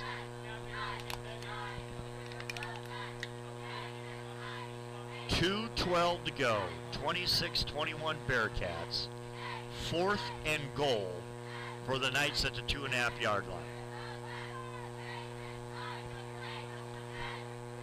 Yeah. I would think that they are going to try to give this kid an option to do something. So you either run an option play or you run something where he can roll and throw. And either team now has a timeout. And the beginning of October, we kind of got a Halloween feel here, don't we, with the fog. Yeah, we can't see the stands across the side. Here we go, 4th and goal. Okay, now they have a running back in the backfield, so got to be very careful Looks here. like Langley. Okay, and Kusha at quarterback. Back to pass. Throw. And end zone. And it's intercepted. Ball down. Ball down. He does. Number 34 for the Bearcats with the interception. Diesel with the tip. Diesel got the tip. Diesel got the tip. All right, Kemp with the defensive tip. Wow. Tried to lob it to the back of the end zone. Now, no timeouts, 152. You're at the 20. Yeah, and what you do here is you got a guy upstairs, and it's his job to watch the clock and talk to Coach Carroll and tell him what to do. You got a lot of emotion and a lot of yelling on the sideline. You got to have calmness up top. And control and hang on to that football. And I think there's too much time. Now, you see, you just cannot do what happened right there. 12 on the field. For who? Paso Robles. That just can't happen. That's too many men on the field penalties in the last 5 minutes for the Bearcats. Yeah. Well, they're excited. They're young men too. Yeah. They're excited. And You got to practice yeah, this. pressure. This has got to be practiced. I don't think they could just take a knee and run this thing out. No, but you can run out of the back of the end zone and run time off at the For end. safety, yeah, and take it out. Is that what they're thinking? I think that's what you do. Take the safety and punt it away? Yeah, it depends on how low you can run that clock. Okay, Coach, try to figure out. Anybody got the math tip that can figure this thing out right now? 136, 135. Well, see, you don't have the luxury of the clock being up like you do in college. No, you got to watch. You got to watch the back judge. There it is. He can see him through the fog. Hands not up yet. This is going to be close. 26-21. Bearcats trying to go victory formation to run this thing out. 5, 4, 3. Okay, now it starts again, Coach. That And play it's- took 40 seconds off. Okay, so you're going to run it out. John, you have do a that, point. if You you- can run around and then, take the safety and then punt it away. And hope. If you do 40 seconds 3 times, gentlemen, this game is over. If he runs the next play underneath 40 seconds, he's It's over. fine. It's over. I would have him stand there And wait, absolutely. I'm waiting to see whether this guy puts his hand up.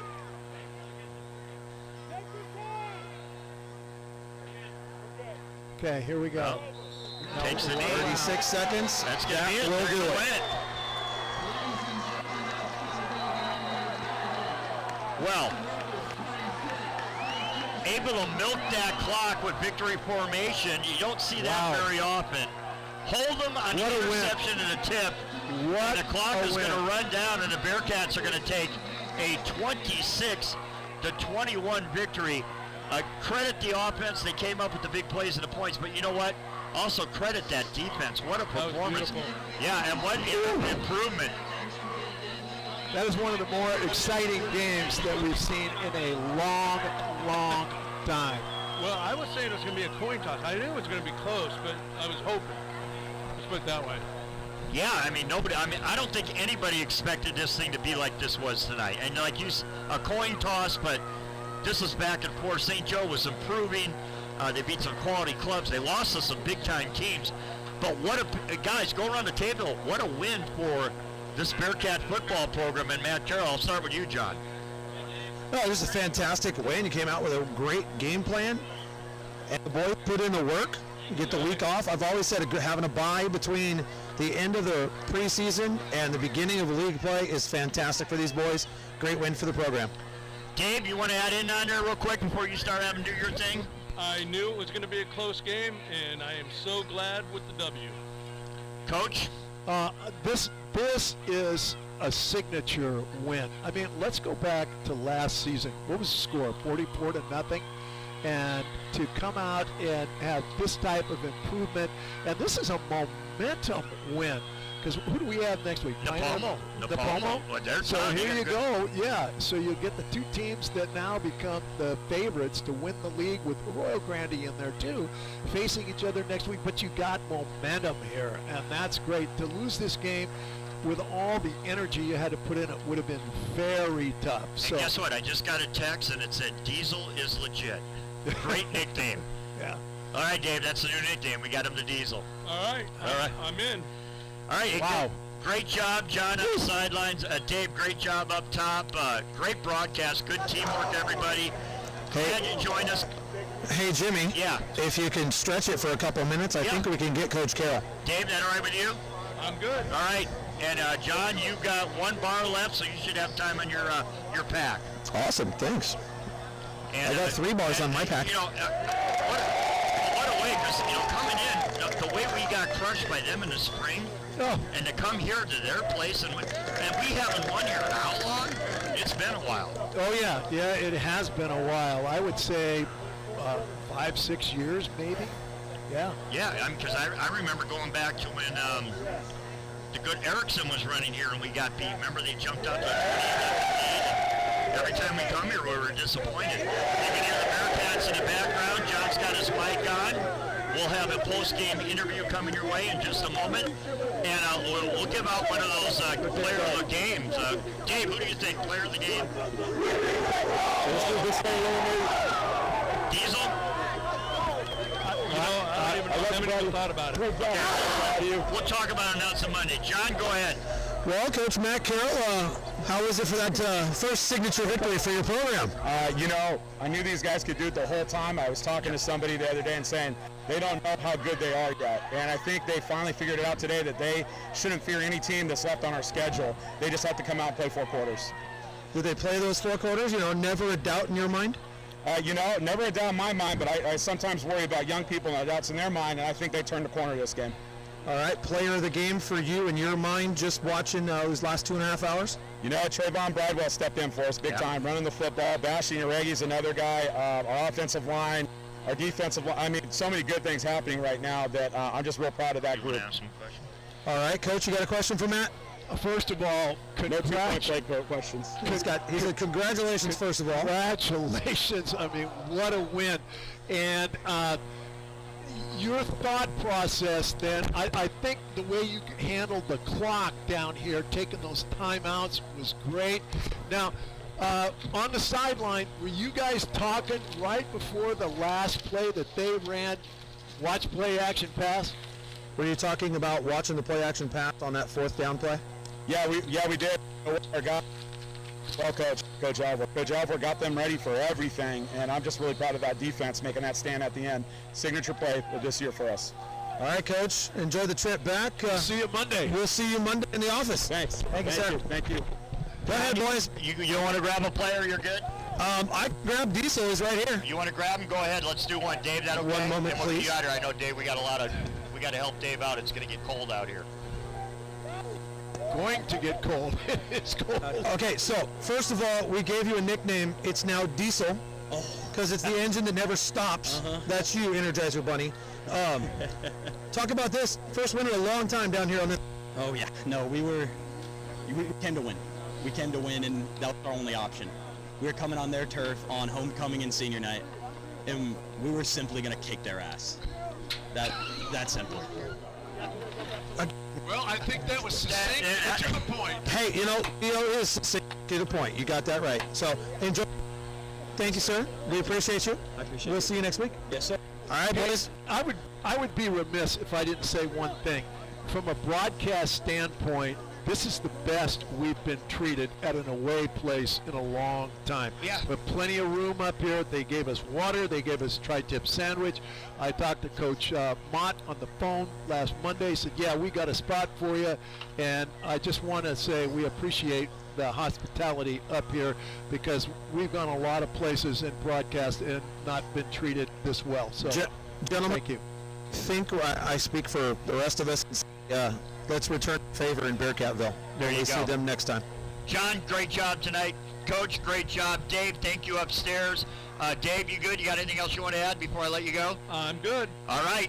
Final score, Bearcats with the big win to open league play, 26-21. We're back with you next Friday night at Napomo, 6:30 pregame kickoff at 7. Bearcat Locker Room Show, 6:30 on Monday. Girls varsity Bearcat volleyball on Tuesday at 6 o'clock against Arroyo Grande. So for John, Coach, Dave, Tim Stewart back at home, Jim Weeman saying good night and God bless. You've been listening to Bearcat Football on the VOP Sports Network.